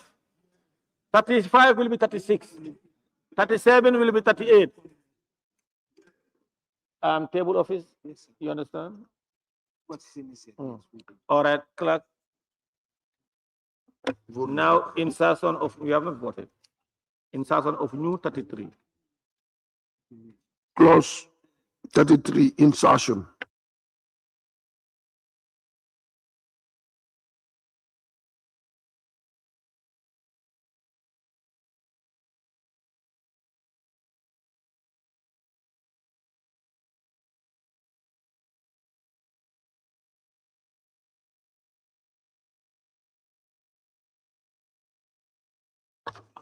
You see, honorable members, technicians, they are advising that the proposed amendment is relevant to part 6 instead of part 7. Part 6, that is 32.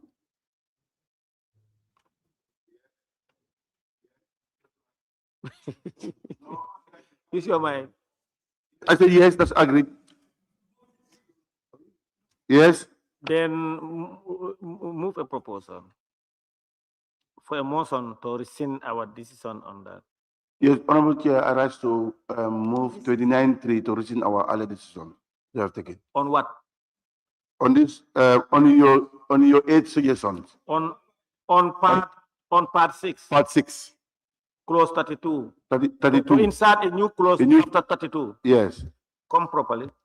No, but Honorable, you want this to be, but it's already there. You should move the process. Honorable Chair, I move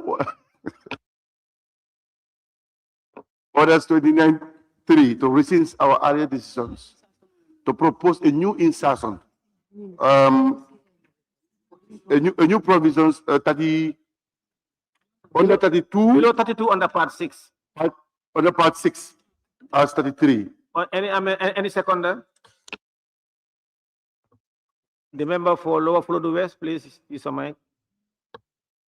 Yes, I also seconded the motion that we rescind our earlier decision for correcting the numbering and doing the insertion. Thank you. Honorable members, it is moved and seconded that we rescind our earlier decision on the part 6, that is below clause 32, for insertion of new clause to read 32 as proposed by the member for Lower Salon. Those in favor, please say aye. Those not in favor, please say no. The ayes have it. Insertion of new clause 33. Clerk, let's proceed. Clerk? Clause 34, price change. 35. No, you should.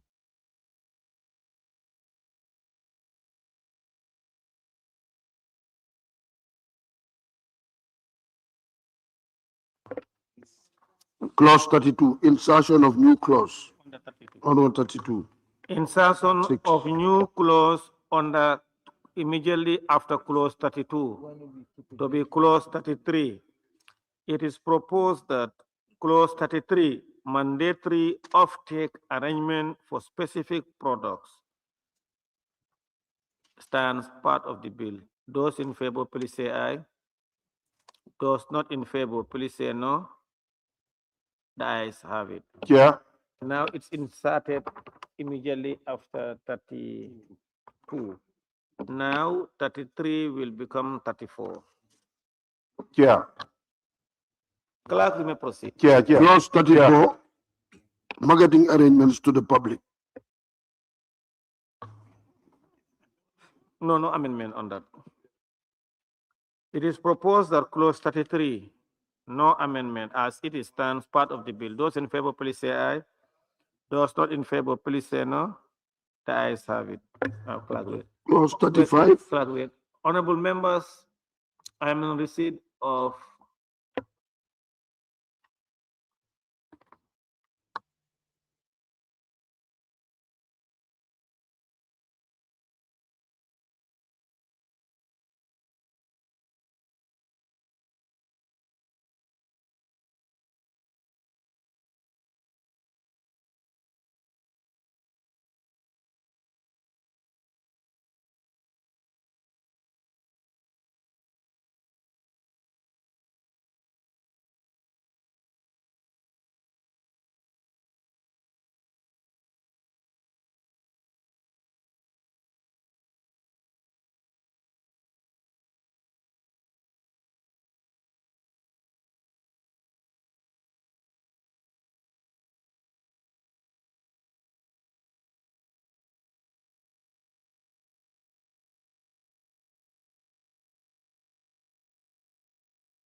Clause 35, price change. Clause 34, price change, 35 as amended. Now we just go, so all the clauses have been, yes, so we will do as 35, 35, but amended. Price change. It is proposed that clause 34, price change, stands part of the bill. Those in favor, please say aye. Those not in favor, please say no. The ayes have it. Clause 36, product development. Clause 36, product development. It is proposed that clause 36, product development, stands part of the bill. Those in favor, please say aye. Those not in favor, please say no. The ayes have it. Clause 37, product brand development. Clause 36, product brand development. It is proposed that clause 36, product brand development, stands part of the bill. Those in favor, please say aye. Those not in favor, please say no. The ayes have it. Clause 37, labeling of products. It should be 38.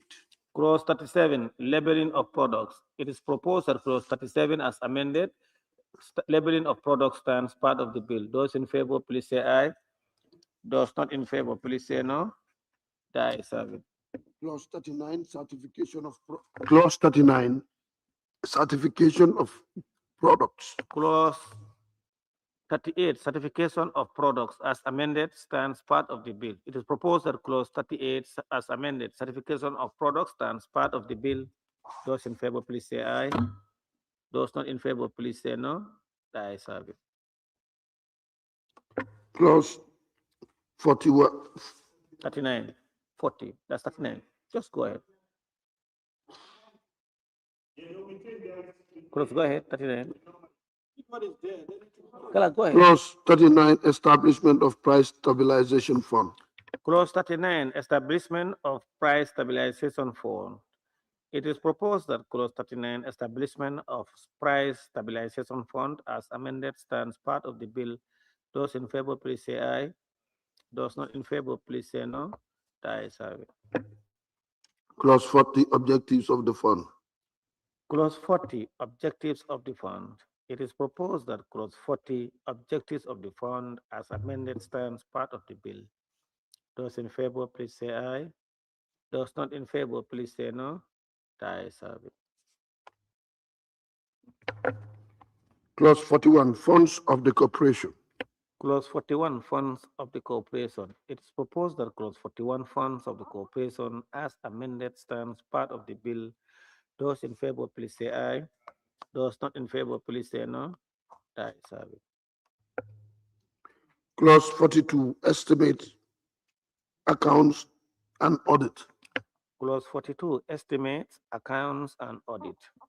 It is proposed that clause 42, estimates, accounts, and audit, stands part of the bill as amended. Those in favor, please say aye. Those not in favor, please say no. The ayes have it. It's amended. The numbering is amended. Clause 43, annual report. Clause 43, annual report.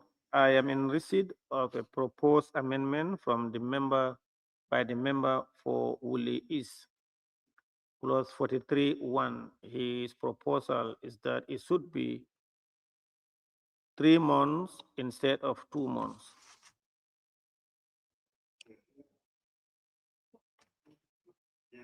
Yes. Do we agree? It is proposed that clause 43, annual report, stands part of the bill as amended. Oh, 43(4). There is another one, 43(4). The board may from time to time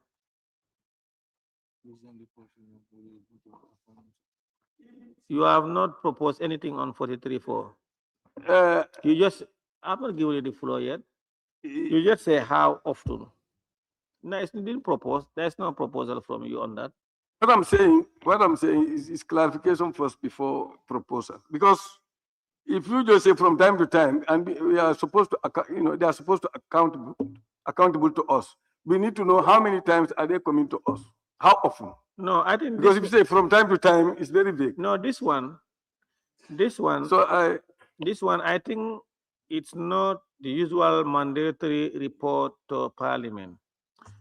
This one is from time to time. If they want to engage members of Parliament, they can submit a report. That's what I believe.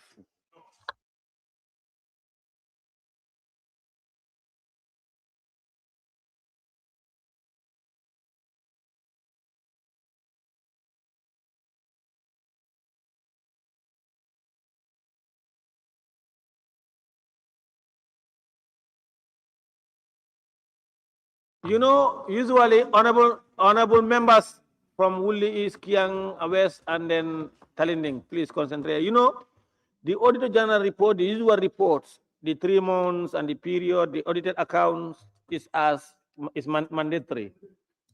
This one is when they want to report time to time. If they feel like reporting to Parliament, they can come.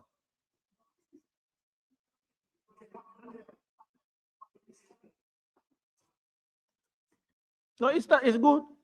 It's good as it is. Yes, nominated member Kewalang Fofana.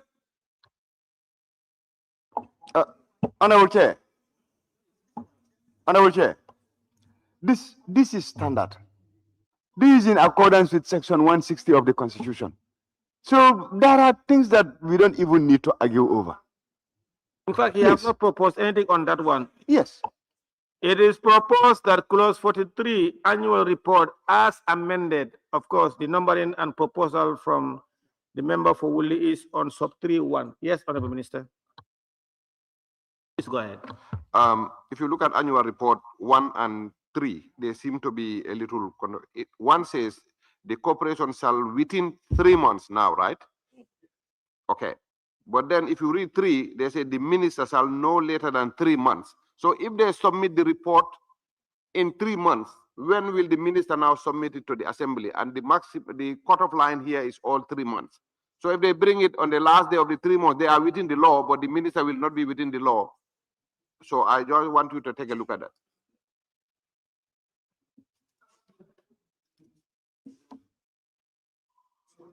Honorable members, order. Honorable Minister, you know, 3 months after the end of each financial year is correct. And on 3, the board shall, here is the minister, it should be the board.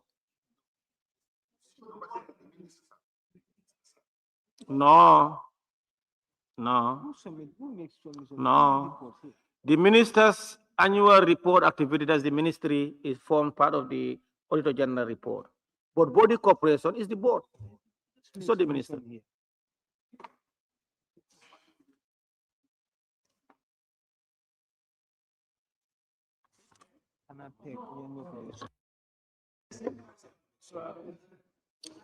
New vote. Clause 43 annual report.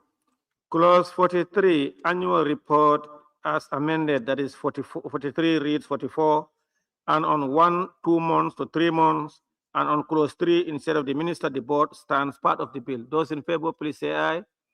Those not in favor, please say no. The ayes have it. Clause 44 bank accounts and borrowing power. Clause 44 bank accounts and borrowing power. Clause 44 bank accounts and borrowing power. You have something, Minister? Yes. It is proposed that clause 44 bank accounts and borrowing power stands part of the bill as amended. Those in favor, please say aye. Those not in favor, please say no. The ayes have it. Clause 45 regulations. Clause 45 regulation. It is proposed that clause 45 regulation as amended stands part of the bill. Those in favor, please say aye. Those not in favor, please say no. The ayes have it. Clause 46 dissolution and savings. Clause 46 dissolution and savings. It is proposed that clause 46. Yeah. Yes. if you look at 46 2A, the last line where it's saying shall be vested in the corporation established by this act. But if you also look at 2D, it is saying National Food Security Processing and Marketing Corporation. So is the corporation not already named?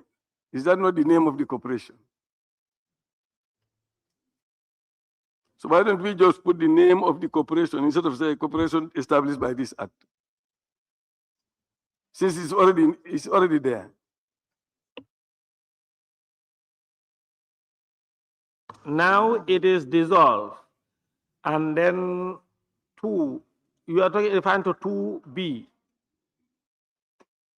2D. You see what I mean? No, you stated, you said 2B and then you said D. Use your mic. Use your mic. Now I was saying in 2A, it is saying shall be vested in the corporation established by this act. But I'm saying if you go to 2D, the corporation is already named there. National Food Security Processing and Marketing Corporation. So why don't we just put that there shall be vested to the National Food Security Processing and Which one?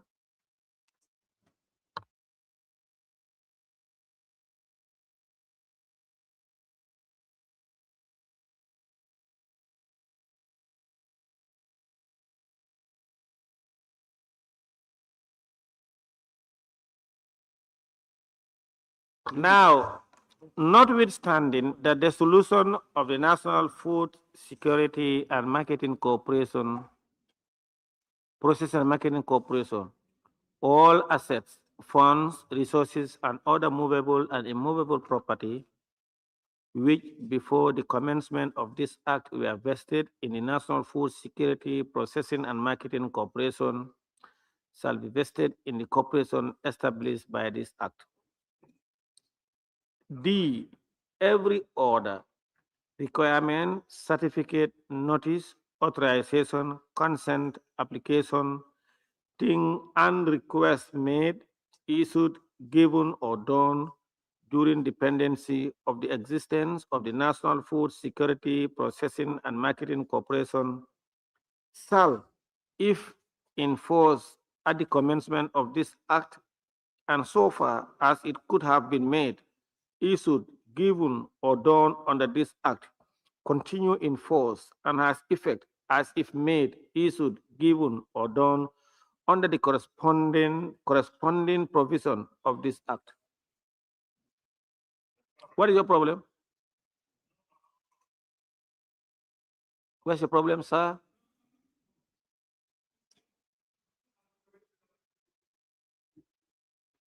I know, because they are savings. All acts, whatever, all activities ongoing or have been conducted or done in, before the commencement of this act, once the act comes into force, everything is transferred, is deemed to have been done for and on behalf of this corpus. Yes. Clause 46, dissolution and savings. Clause 46, dissolution and savings. It is proposed that clause 46, dissolution and saving as amended, of course, it will now read 47, stands part of the bill. Those in favor, please say aye. Those not in favor, please say no. The ayes have it. Schedules, yes, clerk. Schedule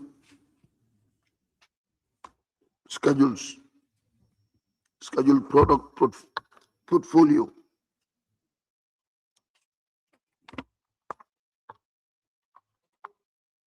Yes. It is proposed that the schedule stands part of the bill. Those in favor, please say aye. Those not in favor, please say no. The ayes have it. Honorable members, I'm in receipt of a proposal from the member for Lower Fuladu to rescind our earlier decision on clause 27B and consider his proposed amendment.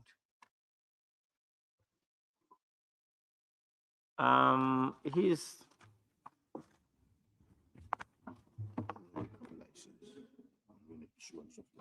27 is license. 27 license. His proposal is 27B. Huh?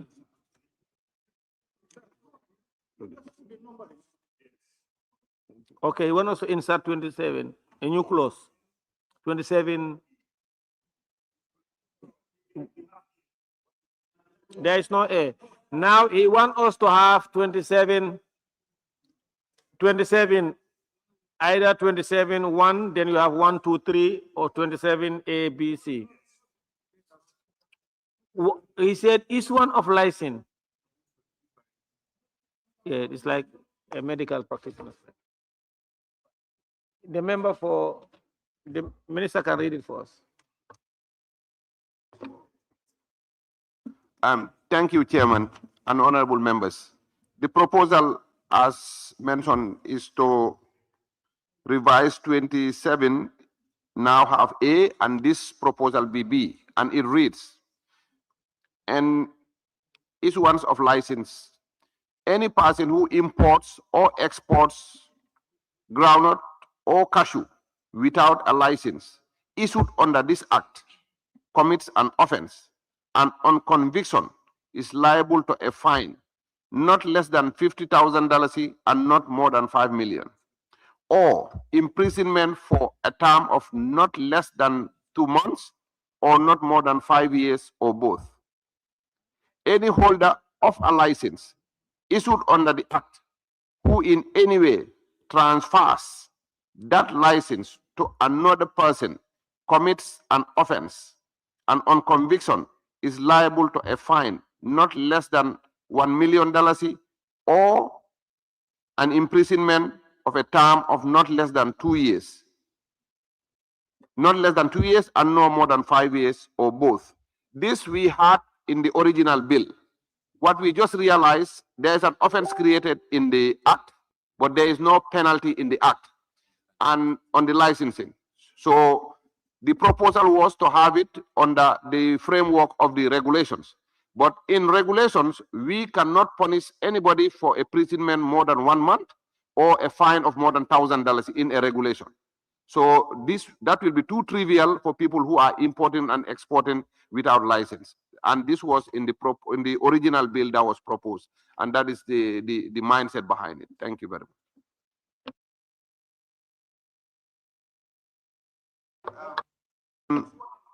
It's 1 and 2. Yes, you have 27 already, and there is something there already that says a person shall not import or export. So that can serve as 1.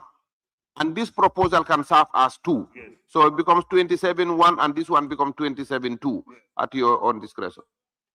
Now, would this include, now, I don't understand the right. import or export?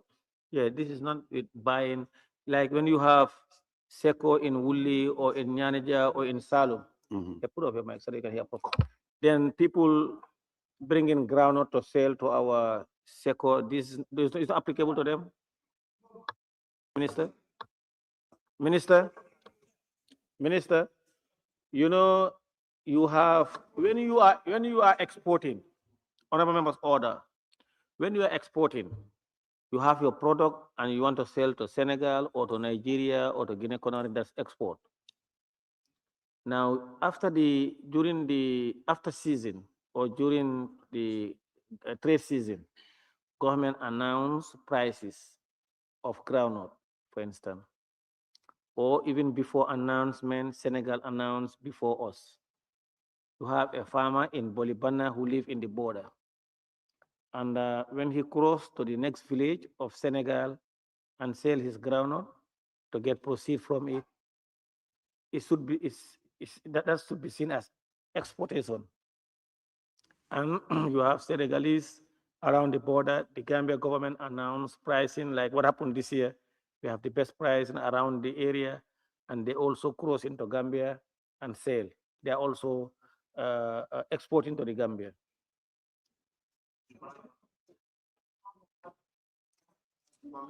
Yeah, not down. Yes, Wuli is nominated member, then Kiang West. Yes, thank you. I'm just thinking that this is, the minister is busy. This is raw groundnut. It's not processed. It's not value addition one. So if you look at the ECOWAS protocol, we have to check that also. We should have free movement of goods and services. But it is not saying processing or non-processing. No, I'm just saying. So our raw groundnut, like you are saying at the border, you are saying that's not part of it. That's what we want to, that clarification. Express, it's not saying it's not part of it. If you enact this law, they will go and get your people and Well, put them to court. that's the clarification we are asking.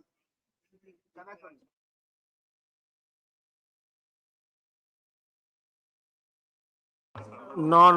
Now, nominated member Kebala Fofana. Yes, Honorable Speaker, I think the law is saying on import and export.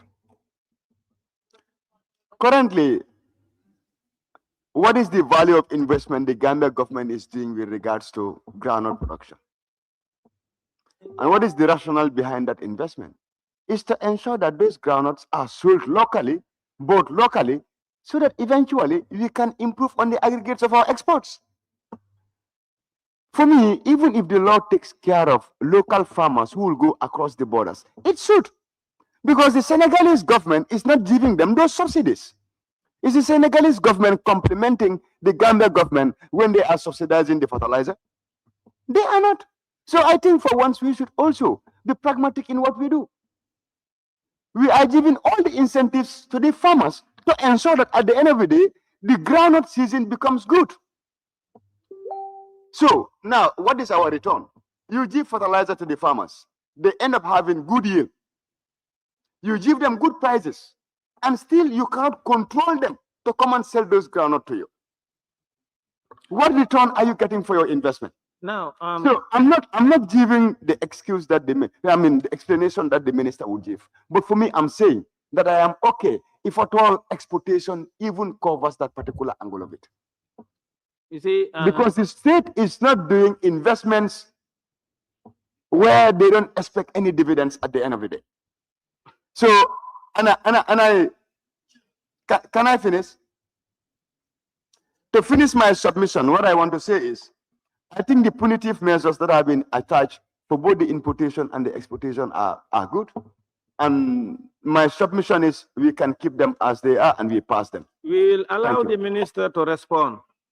Honorable members, all of you, I'll give you the opportunity. Honorable members, you see, import and exporting. You have your groundnut, you selling them to other countries, you are exporting them. We have other people bringing in their exporting to the Gambia. But whereas you have agents, wait.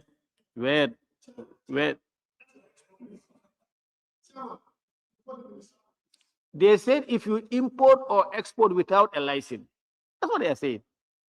If you are in Bolibana, you are crossing to the next village, you are selling your groundnut there because you want economy, you are a farmer, you are exporting them.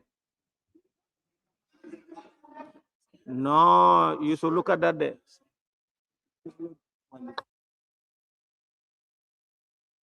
Can be, honorable members, it's better to qualify it or something else. You cannot be arresting these farmers there.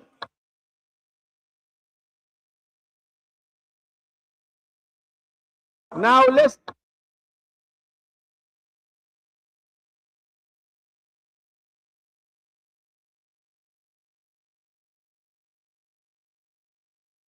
Honorable members, it is vague. You can have agent. You can say agents without license, agents without license. When you say agent,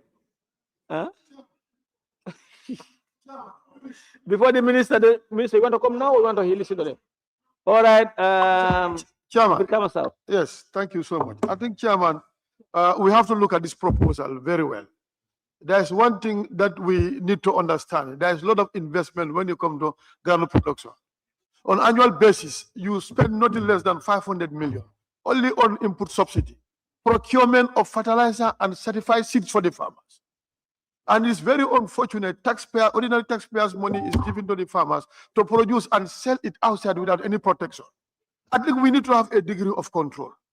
On lancing traders need to be, there should be a punitive measures. If not, we cut away about the input subsidy, but we cannot throw our money like that. So it has to be protected, please. Yes. Honorable members, you government is doing all those subsidies on rice, on groundnut, on flour, on everything because of the interest of the people. And not government to make profit. And you cannot make laws. Laws are to regulate society and regulation. But you want to make certain laws that will go down to punish every common man and farmer in the country. You have to be careful. What I am saying, we can say agents. Then, in the minister's regulation or the corporation, they can try to carve a regulation that will gear towards putting a stoppage or an end to cross-border trading of groundnut. In fact, that is against the free movement of the ECOWAS, and in fact, the objective of the Gambia government, any government, to support her citizens. I will go to Kiang West, then Woolley East, then Minister, come back to you. Chair, thank you very much. I have only two observations. The first one is what you have just dwelt on. That is because when you look at fertilizer subsidy and all others, they come under the budget of the ministry, not on the budget of the corporation as a business entity. The ministry has that as a subsidy, as a policy to help farmers to be able to have fertilizers accessible at an affordable price to help farmers. Do you understand? Ministry is not venturing into business with farmers in that place. And ministry is not doing so that in return they will be able to make profit when the groundnut season is done. However, Honorable Chair, when it comes to punitive measures in terms of land seizing, I want to look at the punishment. The punishment that says a fine not less than 1 million, but with a imprisonment term of 2 years. It is not, the fine is not in tandem with the imprisonment term. 2 years against 1 million, the fine is so high than the imprisonment term. I think if there are lawyers, they can have a look at that. So that's what I want to put across. The imprisonment term and the fine are definitely not aligned. So they may have a look at that. But we cannot legislate having, close the farmers not to be able to sell their groundnuts. Let us not legislate that. We can have that in a policy. Minister can stand and say something in a farming season and try to set certain control. But if you put that in the legislation, that will be too dangerous. Honorable Minister. Sorry, I said Swaibu. Sorry, member for Woolly East, then Minister. Thank you. Chair, you spoke for me. Chair, you spoke for me, but I was thinking that the government or the corporation should come up with a competitive price when it is groundnut season or any season. It's competitive price to be competition. We are sometimes subsidizing certain things in the country, imported things like rice. But at the same time, we don't go and put a price control. So in the same vein, when farmers are producing their crops and we say you must sell it to Gambia, when there is a better price across the border, it's not fair to the farmer also. So to legislate that, to say that anybody who takes 2 bags of groundnut across and it's also going to go against the protocols of the ECOWAS, free movement of goods and services. Chair, before Minister come, I think we own our sovereignty and we must guide our sovereignty. For those of us that live in the borders, no, I'm coming. It had something to do. For some of us that live in the borders, even for these people, for our people to take groundnut in our neighbors, they have to smuggle it. If they are caught, they will even seize it from them. Where is the trade goods and services that is happening? We all know that. You will do your harvest, you smuggle and take it there. If they catch you, you lose everything. And that's happening. What we are saying is, we are saying that for whosoever, we are not going after our farmers. We are protecting our farmers. This law is not going against our farmers, and the record should be straight. We are not going our farmers. We are protecting the integrity of the farmers to make sure that they are applying back to what we are giving them. Thank you. In fact, to the contrary, you are not protecting them. There is no clause that says farmers are not affected. What this is saying is very clear. Every farmer, even one bag, you are liable. Of course, it's exportation. Honorable Minister, please, the floor is yours. Oh, thank you. Thank you very much, Mr. Chairman, and thank you, members of the National Assembly. I will break down my speech into about... Who is that? Into probably 5 different subheadings. One is I have had suggestions to deal with this under our regulations, and I think I've made that very clear. Regulations have a limit. We cannot imprison anybody more than a month in a regulation, nor can we fine somebody beyond $5,000 unless the laws change. So regulations will not handle this problem. Number 2, the reason why this is necessary is budget pressures. You are aware that the SECOS, the trade season has a deadline. And I think for this year, we said the last day of March. What happens is already as we speak, the government has spent $1.7 billion on procurement of groundnut. And above that, we are around 45,000 metric tons. Our price is a lot more attractive than prices across the border as we speak. What is happening is we are having tons of groundnut coming into this country, and the amount of money government is spending is highly subsidized. The tonnage of groundnut in the world market today is around $22,000 per ton, and government is buying groundnut at $38,000 per ton.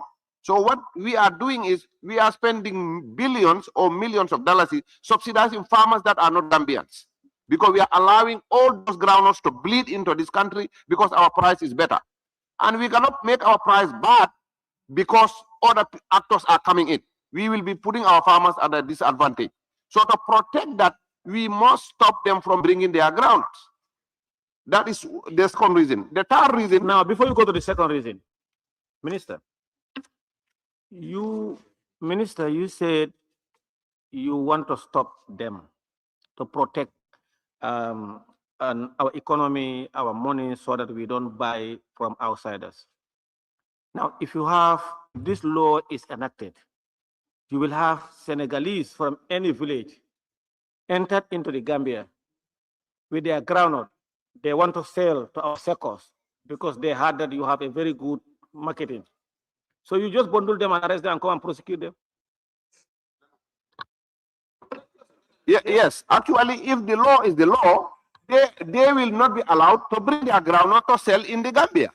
Oh, wait, no. You know what is the law saying when it becomes law? Yes. Once they brought their groundnut, you should arrest them and try them under this law, not so. No, Minister, before you come, we want the chair to understand. Yeah, this, no, wait. Don't use your mic, please. Wait, I have to use your mic. No, Honorable, if you want to speak, raise your tag, please. This question is for the minister, not you, please.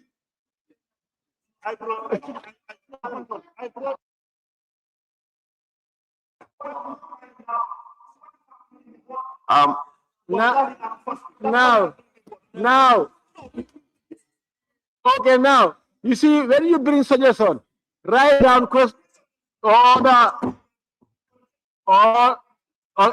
Honorable, if you bring suggestion, take your pen and paper, take concerns and questions from members and respond and try to convince.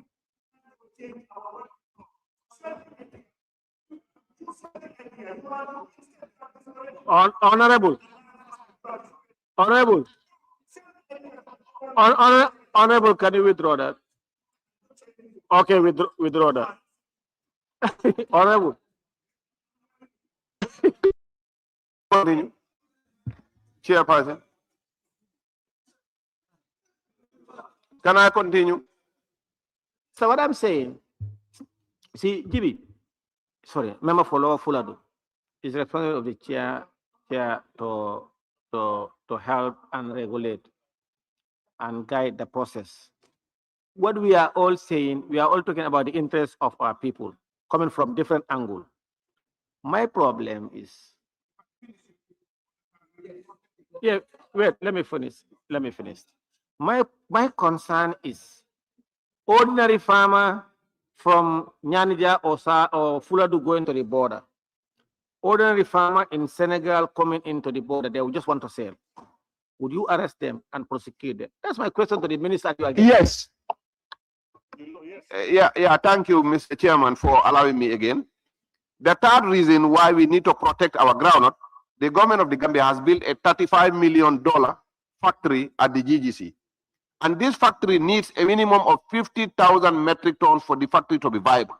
And this factory is supposed to produce groundnut oil, groundnut cake, and as part of the product, the shells can be turned into biodiesel and into charcoal. So we cannot allow all our groundnuts to bleed out of the country. But nonetheless, I can understand your fears, but let us put a caveat. 150,000 metric tons. That's what is required for the factory to be And now viable. you bought 45,000 metric tons. That's where we are right now. You still need 5,000. We are still buying. Now, you can produce in the Gambia enough? Gambia, currently, the estimate for this year is around 80,000 metric tons in the market or beyond. But you still have 45 and it's almost ending.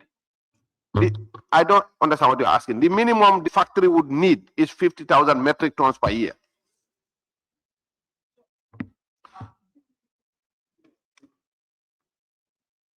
Honorable Chair, you said after minister it is me, so give me.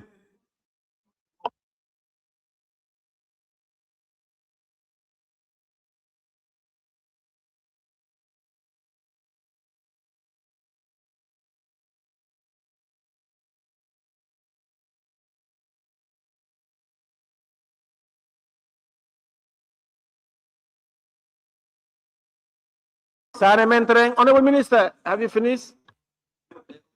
I think we can adjust the proposal to say in the excess of 10 tons, any person who is importing or exporting in the excess of 10, because our ordinary farmer in Nyanija will not have. No, not even 10 tons. You see, now I can now listen to you. Yes. Honorable Chair, this is now a dialogue between you and the minister. You bring it to us now. Nominated member. You said after the minister is me. All right, yeah, I'll come to you, please. Minister, I'm not finished yet. Let me present. I've always been giving you the floor. Allow me to finish. Now, Minister, now I can listen. Even 10 tons is on the high side. You can even bring it down. I think I will implore on the honorable members and plea with you that this clause is very necessary. But to allay the fears of many people, which also actually it makes sense, that we may have a farmer with 2 bags of groundnut crossing the border, back and forth, and get arrested and have to be sentenced to a year or 2. In allaying that fear, we can put a minimum caveat or a maximum to say 10 tons, a ton of groundnut is like 20 bags of groundnut. That's a ton. Yes. You say 10 tons. Right. I said, in fact, you can even bring So it down. now I think we can say import or export of anything in the excess of a ton. 5 tons. 5 tons is like 100 bags. You know, you were saying 10 tons. Yes. I said 10 tons is high. You know, what I meant was 10. What I meant was 10 bags. It's by error. Because if you say 5 tons, you are talking about 100 bags. Exactly. They can be doing that on a daily basis and will need still follow the law. And I think you can have 1 ton. A ton is how many bags? 20 bags. But around. No, I mean, how many kilos? A ton? A ton is 1,000 kilos. Yeah, I think that's okay. I think a ton is fine as a minimum. That way, our small farmers will not be falling victim of the law. That's okay. Yes, if you can have a way of drafting that, I think that will help. But Okay. the law, that clause is very necessary. Okay, let them have the legal and illegal team. They can work. Now, I said, you know, sir.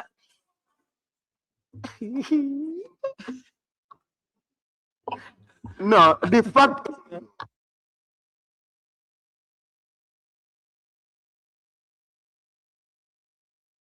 Okay. It's me.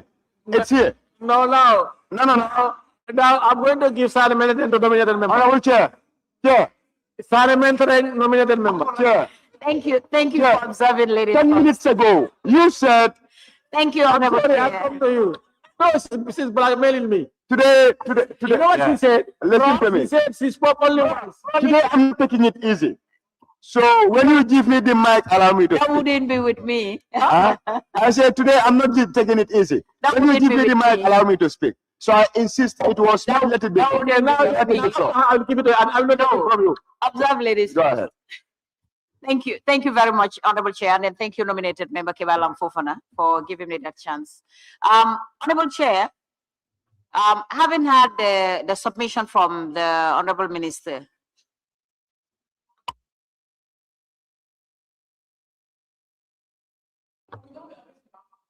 Sit down. Now, nominated member Kebalang Fofana, you have the floor. no, I was waiting for you to finish. I was just waiting for you to finish.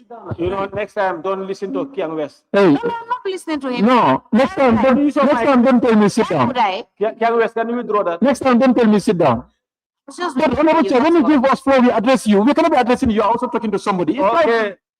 Please. Can I continue? Please, That's not withdraw correct. the mic. Can I proceed? Yes, Sara Meneteng. Yes, as I said, Honorable Chair, I haven't had the submission from the minister, the Honorable Minister. My only fear is the control mechanism. You know, he has already concluded about the 1 ton, which is about 1,000 bags. That's correct. We must No. 1 ton is about 1,000 kilos. 20 bags rather. Yes. No, it's just about 1,000 kilos. 1,000 kilos, 20 bags. Okay, but my only fear is what would be there to control, because they can when they want to bring their bags of groundnut into the country, they can be bringing it by 2-3 bags. So what would they put in place as a control mechanism to make sure that those bags will not be brought into the country? That's the- Individual, when you sell one, you got, but there is always regulation and control mechanism. Nominated member Kebalang Fofana, you have the floor. Honorable Chair. Honorable Chair, the proposal is very simple. It says, and I'll read. It says, a person shall not import or export groundnut or cashew without license from the ministry at a fee determined by the ministry. Honorable Chair, let us not loosen our control mechanisms. The intention there is to protect our farmers and also protect the investment of what? Government. I think that is an imperative. The government is doing substantial investments in the farming industry. They're not stopping people from taking out their groundnut. They are saying, if you want to do it, you want to make it a trade, then have an exportation license. If you want to bring it in and you want to make it a trade, have an importation license. We are not talking about the farmers who want to take 1 or 2 bags. Let us not mix the two. There is no fear factor in this. And I believe now, if you want to losing the law and start saying, let's make allowance for 1 ton or 2 bags, the spirit of the law will die. Let us leave it as it is. There are enough guarantees and safeguards for each and everyone. You protect the investment of government and you protect also the interest of the farmers. For me, that is my proposal. We leave it as it is and then we move on. Thank you. You know, honorable members, order the proposal, as Honorable nominated member Kebalang indicated, to protect our farmers and investment, it cannot be overemphasized. But in your submission, you say we are not talking about 2 bags, 3 bags. But in the law, you just say export and import. 1 bag, even 1 kilo is export and import. Honorable Chair, you don't need that in the law. The farmer, the ministry can have a regulation. If the farmer is going, he can go to the ministry, they can write something. If You you don't have- need that in the law. If you have a regulation and you have a legal provision, the regulation will not. You don't need that in the law. Yes. Trust me, that is Yeah, too well- trivial. I think the one to Honorable Chair. address the fears. Honorable Chair, If you want to settle to that, Honorable Chair, 1 ton will allay people fears. Honorable Chair, Is Chair, if somebody Can I is a farmer comment? and is bringing them in, let's say somebody brings a ton today and tomorrow they bring a ton, they can be bringing a ton on a daily basis. So what will the value of this law will be? No, Chair. no, you know, if you bring 1 ton or a less than ton, Yes. this season you cannot bring any other ton. If you bring any other ton, that means that you will be charged Chair. $4 and It's gonna be ministry's policy. You can have the law. Even there are laws that are dealing with drugs in this country. Chair, There are laws that are dealing with, yes. Chair, if you are in Chair. your constituency, a border village, for instance, after groundnut season, what they are saying is import and export. If you have a groundnut, you export it to Senegal to sell, you commit an offense. Around the border village, they export it to Gambia to sell, it's an offense. And I asked the question, if a Senegalese, just came into the Gambia, you're selling your ground, you should be arrested and prosecuted. If you're a Gambian in a village, you have your farm and you heard that the price is better than Gambia, or even before the announcement of Gambia, you want to sell to a border village in Senegal, you commit an offense, you should be punished. That is the problem. It's very serious. And look at the other. Yeah. Now we are going to Kiang West. Yeah. Yeah, Yes. Kiang West after Kiang West Army. Yes, Honorable Chair, we are putting more emphasis on the government investment under the budget for farmers as far as subsidy and other things are concerned. Those subsidies we are making, Honorable Chair,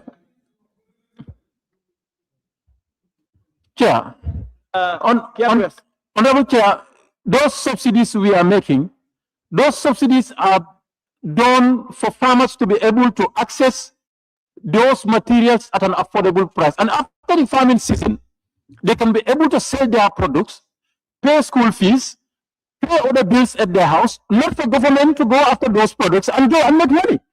We are doing those things for socio-economic benefits for the local people, for the farmers. That's what we are doing. Let them give you the proposal. You read it. Same. Thank you very much, Chair. We should be very careful when we are trying to make law. We should not make a law tomorrow it affect our farmers.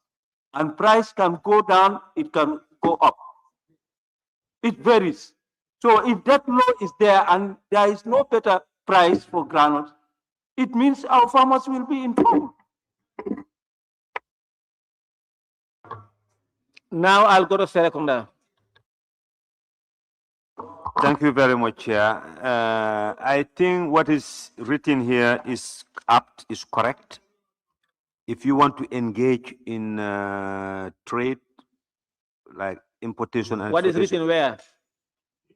27 about licensing. No. So I want to touch on where you are touching No, here. what you should say is to say that whether the amendment, we are discussing about the amendment, proposal, yeah, but for or as it is in the yeah, that's what I'm saying. But I have to lay the foundation so you can understand here. I said it here Yeah, yesterday. so what we are saying not here is constructing that house it is correct for people to have license in order to engage in this trade.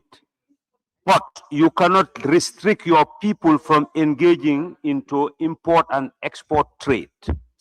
You understand? In fact, you should even encourage them.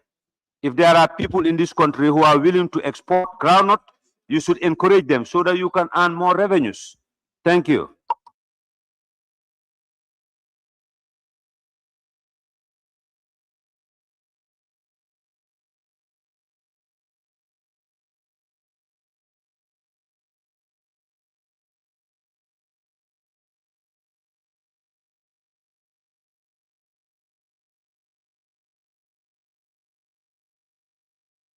Chairman. Now we'll go to majority leader and then Banjul North. You see, honorable members, I think let's look at the orientation and the mindset of the parliament here. The issue is that we want to control a menace. In doing that, we also need to protect both rights. The right of the farmer and the right of the government. Because government is seen from a different angle that I have subsidized fertilizer for you at a cheaper rate. you farm, and then you go and sell it elsewhere without prioritizing government. That's one aspect. But also, the farmer also has that utmost liberty to choose either to buy or sell his produce to government or not. So how do we try to balance this and come to compromise? In as much as we appreciate government intervention, and also we also want to discourage the act, is by putting a limitation. We cannot. Well, let's go. It is, of course, it's a liberal market. It's a liberal. Yes. Listen. We understand that we are here for the betterment of the country. And now, if you want to punish a farmer, I'm coming. If you want to punish a farmer for selling his or our farm produce to Senegal, no, listen to me. I'm coming. Listen. If you want to punish a farmer for selling his or her produce to Senegal now, no, I'm coming. Let me just, I'm landing.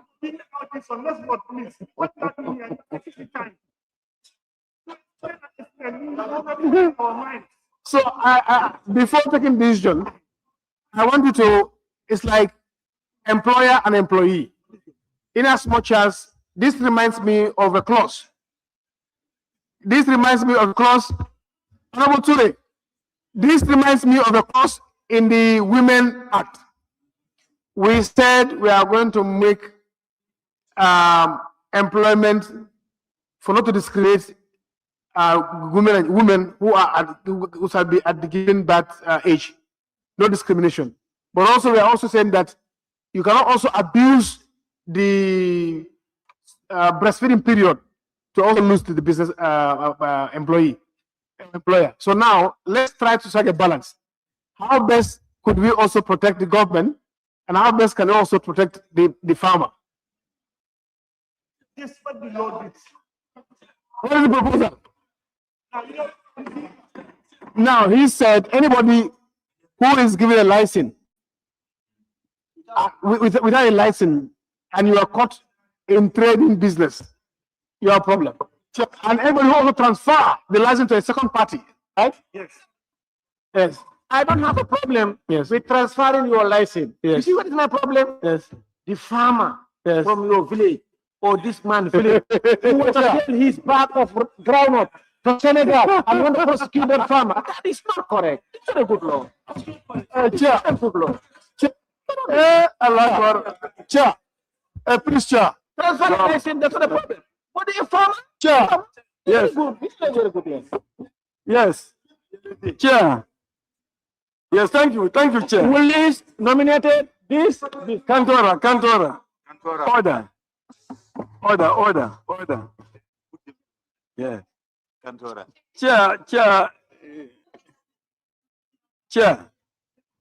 Chair, the norm is if you add value to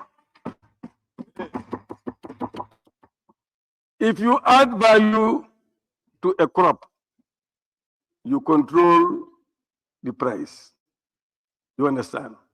If you don't add value to a crop and it's just the farmer producing it, it's a liberal market. And ECOWAS protocol is saying free movement of goods and services. They can cross the border both ways to sell raw material.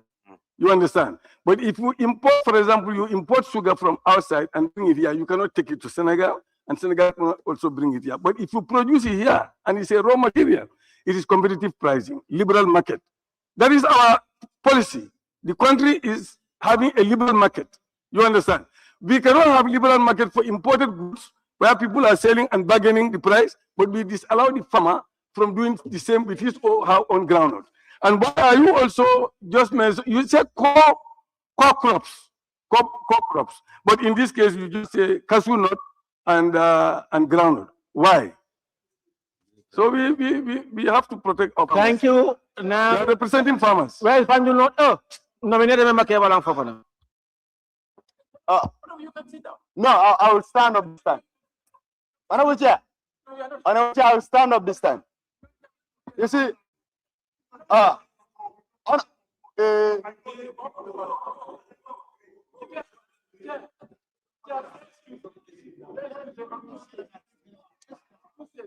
can I proceed? Chair, Please, nominated member Kebalang Fofana, go ahead. Chair, I think we are spinning the argument here. We are definitely spinning the argument, and we need to be careful. Because at the end of the day, when someone is going to quote outside, they will say the Parliament of the Gambia. Let's be careful. No one is saying go against the farmers. And that is not the intent of the law. So let us not spin it. Let us not make the farmers vulnerable. Importation. Who imports in 2 bags? Who makes importation of 3 bags? Nobody. Nobody. You are starting again. You know, this is why I said, you are starting again. What is your problem? This man will keep murmuring and murmuring. Huh? No. Leave my mic. Leave my mic. Leave my mic. Okay? So what I'm saying is, when you talk about importation, you don't mean the individual farmer who is going out there to sell 2 bags. When you talk about exportation, to export, who will export 2 bags of groundnut? Nobody. Who is going to ask the farmer to bring a license for the exportation of 2 bags? Nobody. What we need to know is, as a nation, we must standardize everything we are doing.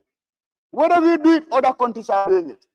So let us not take our farmers as an excuse to advance individual interests. Because that's what I'm saying. Because we know the moment we say farmers... Speaker, point of order.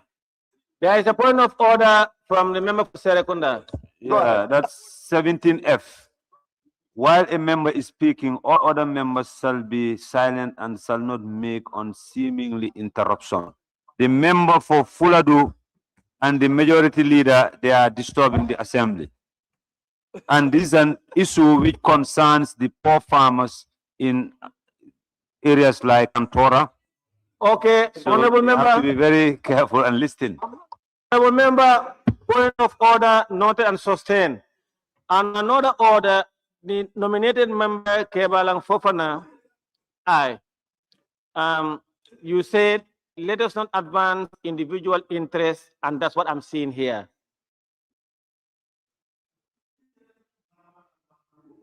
I said, let us not use our farmers as a cover to advance individual interests. And also you said, and that's what I'm seeing here. That one is out of order. Okay, now that you didn't say that, thank you. You can continue. So what I'm trying to say here is, we all know that the moment we say farmers, it becomes sensitive. It becomes sensitive. Let us look at the intent of the law and make sure our arguments are guided. The 2 keywords there are importation and exportation. And this will go in volume. So please spare the image and the peace of mind of the ordinary farmer who trades in 2 or 3 bags. That doesn't concern him. And let us look at the law and treat it accordingly. This is my submission.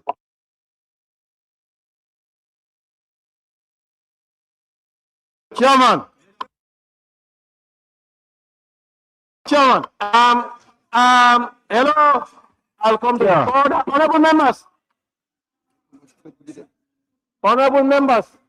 Honorable members, you cannot say this is just editorial, we not apply the law. No, you cannot say that. Honorable members, I agree with nominated member Kebalang Fofana that intent of legislators, where there is ambiguity or where there is lacuna, order, you see, Tumana, Woolies, that place. When there is lacuna in the law, you try to seek what would have been the intent of the legislators. But here is very clear, express, export, import, from 1 kilo to 1 billion tons. If Keba, Honorable Keba, nominated member, if the law clearly, expressly state that those selling 2 bags, 3 bags are excluded, then you know it is not geared towards addressing person who will sell 1 kilo or 1 bag. That is why when the minister said, that is why when the minister said 10 ton, I said no, 10 ton is on the high side. maybe 5 ton or 1 ton. If you say 1 ton, you have addressed and allayed the fear of everybody will be on board.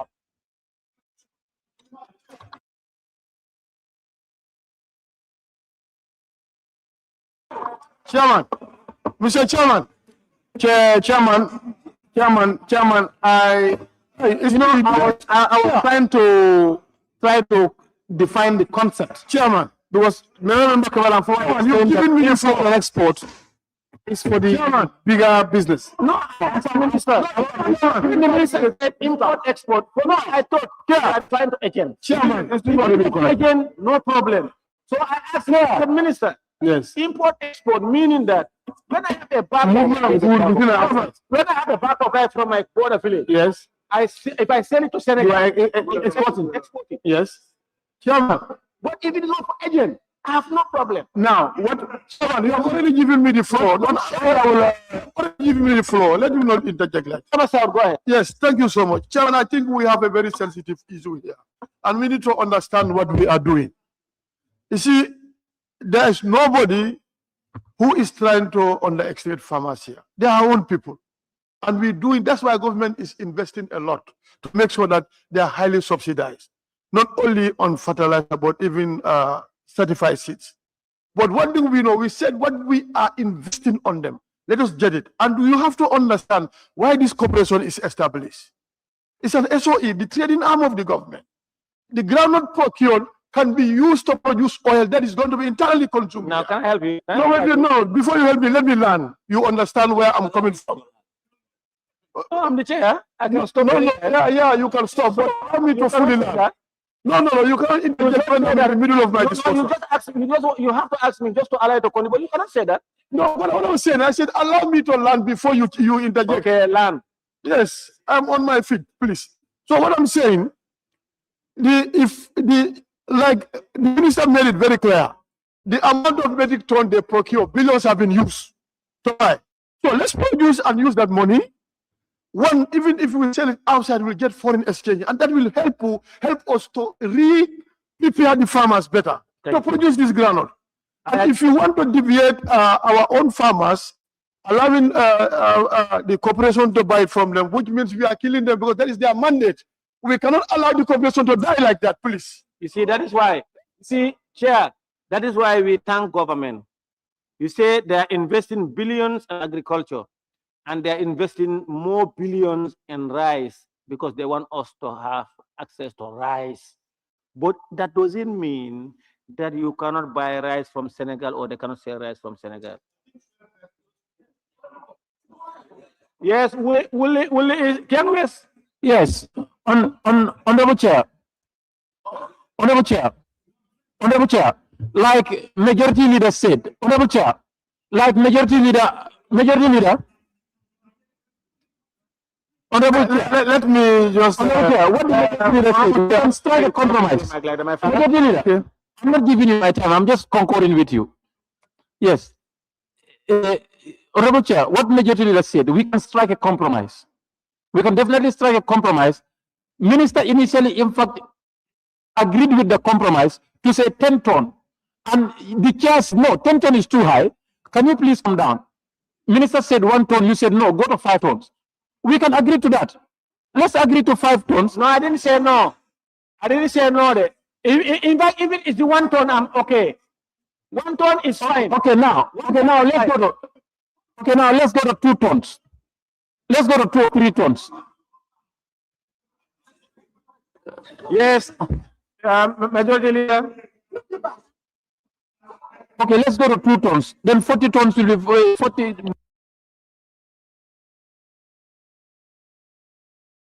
Chairman, I want us to make headway. I understand that bill has been dealt with and is exhausted. This is the final clause that you are proposing. Is a proposal. So now, like I said, of course, there is need to have this protectionist policy to protect your locals. Making that restriction might be in the best interest of our own internal industries. If you look at Senegal, I'm sorry to quote, you cannot import sugar into Senegal. It's illegal. Because I understand that those are imported goods that you can also have them there. But because these are farm produce, locally produced now, we want to also look at both ways to say a compromise that yes, we can protect our industries through commerce, but let's also try to make sure that we appreciate government intervention and also protect the rights of the farmers. We can say, let's make a caveat, Chairman, let's make a caveat now. If you put a caveat now, it will save both. So I think we are proposing at least a ton, which is about 10 bags of groundnuts. 1 ton is equal to 10 bags of groundnuts. So from that, we can say if you are not in that business, honorable members, up to 1 ton, it should be apprehended. Honorable members, it is proposed that, yes, You see, the chairman have a position and Billy have a position. I'm telling you, with my members, our position stand firm. And this you cannot lobby. You and the chairman have a position. And he want to lobby us to buy his position. We are not buying a position, sir, chairman. Majority, if you fail on this, we are going to fail you so many times. I'm on record. No, I'm on record. If you fail us this, we are going to fail you. You, say you. Say you. Order. Yes, parliamentary, you have the floor. Thank you, Honorable Chair. Honorable Chair, should I continue? Yes. Parliamentary. Yes, thank you, Honorable Chair. Honorable Chair, I think I am still emphasizing on this point. Honorable Chair, I am still emphasizing on this point.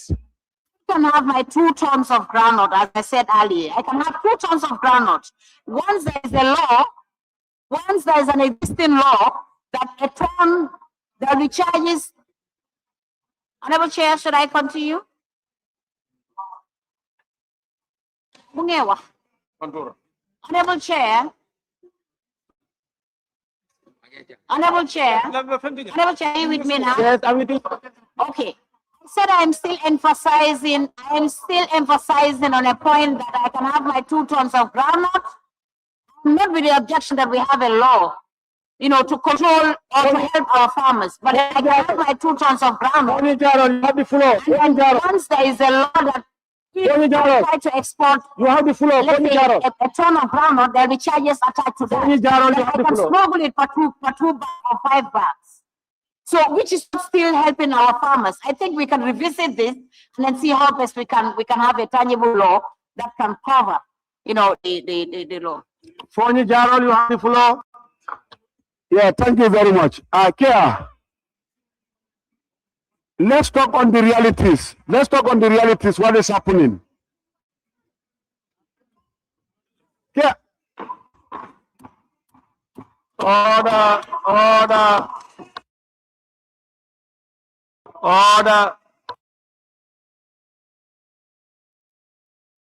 You are okay?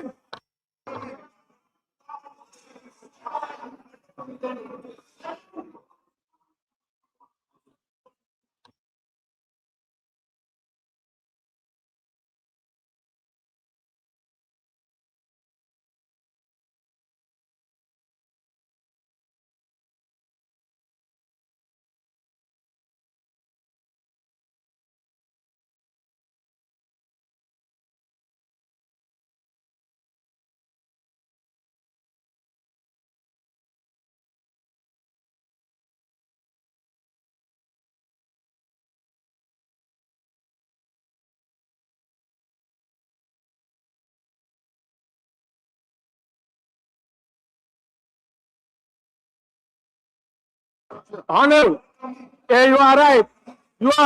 I will order for you. Listen to me. Order. And I am also doing this point of order. Point of order. Lawful. Point of order. This was not part of it. You brought it. Point of order. I'm agreeing with you in part.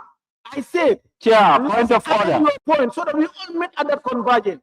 We are not disagreeing with you. We allow it to come. We pass, but I allow you to bring it. We are lobbying. We say you have interest of the farmers. Everybody has interest of the farmers, not the minister, not anyone.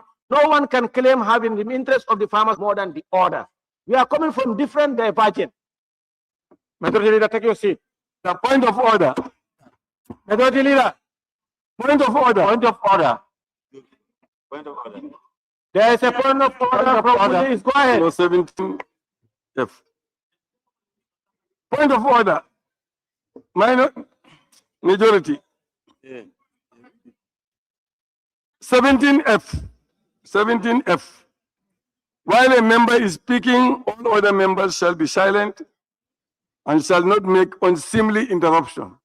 The member for Lower Fladu is ranting there. There is a point of order against the member And for making a lot local. of noise unnecessarily, disturbing the whole There is a point of committee order. meeting.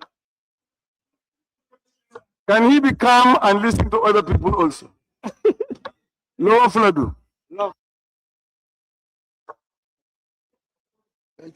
No, when you say Majority Leader, or one turn, you want turn, huh? All right, honorable members, both the minister and the member that proposed agreed on a turn, right? A half turn. They agreed on Yeah. half a turn. Chair, So Chair. now we are going to vote. No, before we vote, we can just Say add up. Yeah, Chair, let's, it is not that all farmers do receive subsidy from the government. I agree with you. And let's not encourage private monopoly. This will also No, discourage don't say citizens back, from because back- investing in agriculture. Hmm. Sir, no, you Chair. cannot say bags because bags will have one bag can be 5 kilos, a half a bag can be 10 kilos. No, Yeah, just say half ton. Chair. Now there is a Chair, now there is a trend in this country. If you don't observe it, this is existing.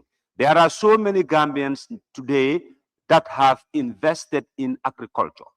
Now, if one decides to invest in groundnut production and has a market to export, and with these restrictions, are you encouraging them? No.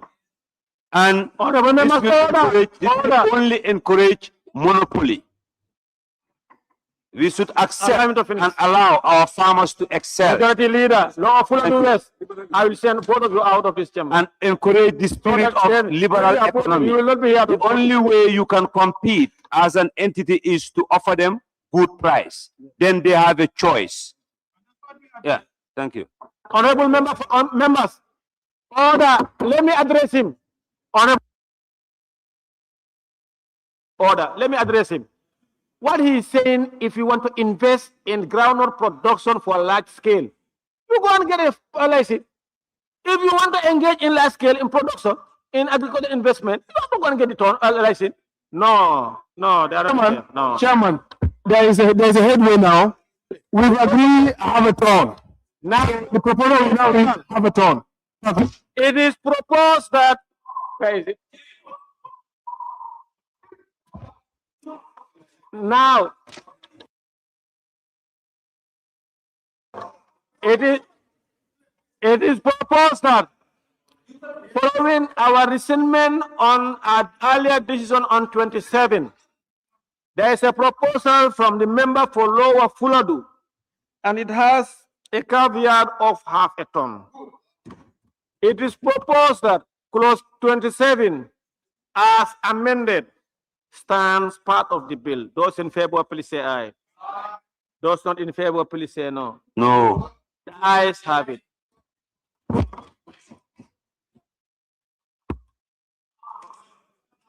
Okay, there is a division. Those in favor of the proposal, please raise your tax. Half a ton, yes. Half a ton, yes. Raise your tax.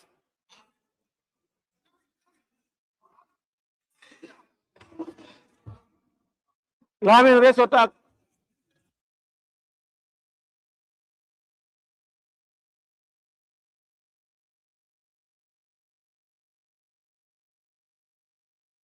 Those not in favor, please raise your tags. 4. Abstention, those abstaining, raise your tags. The results are as follows. Ayes 23, noes 4, abstention 0. The ayes have it. Yes, Minority Leader. This is about drafting format. That is the numbering of the clauses. Honorable Chair, I observe some inconsistency in numbering the clauses. For example, section 11, the clauses are numbered A, B, C, D. And then you go to section 14, they are numbered 1, 2, 3. You go to 15, 1, then subclause A and B. I think the standard is you have the numbers. If there's a subclause, you have letters. And if there are further subclause, the numerical numbers can come. So we have the numbers first, provided there's a subclause. But you cannot have a letter when a subclause is not there. Honorable members, thank you. He raised a clerical issue and the draftments will deal with it. Honorable members, the assembly will now resume.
Member for Basse and others. The assembly now resumes. Honorable members, may I now call on the Honorable Minister to report to the assembly what transpired at the Committee of Supply.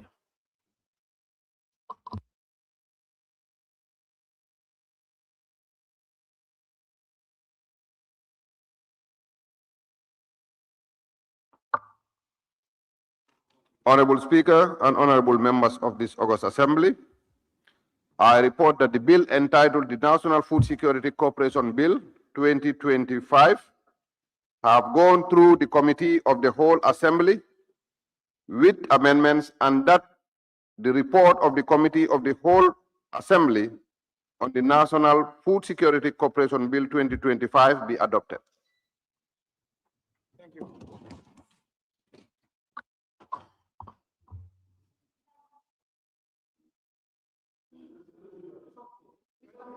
Honorable members,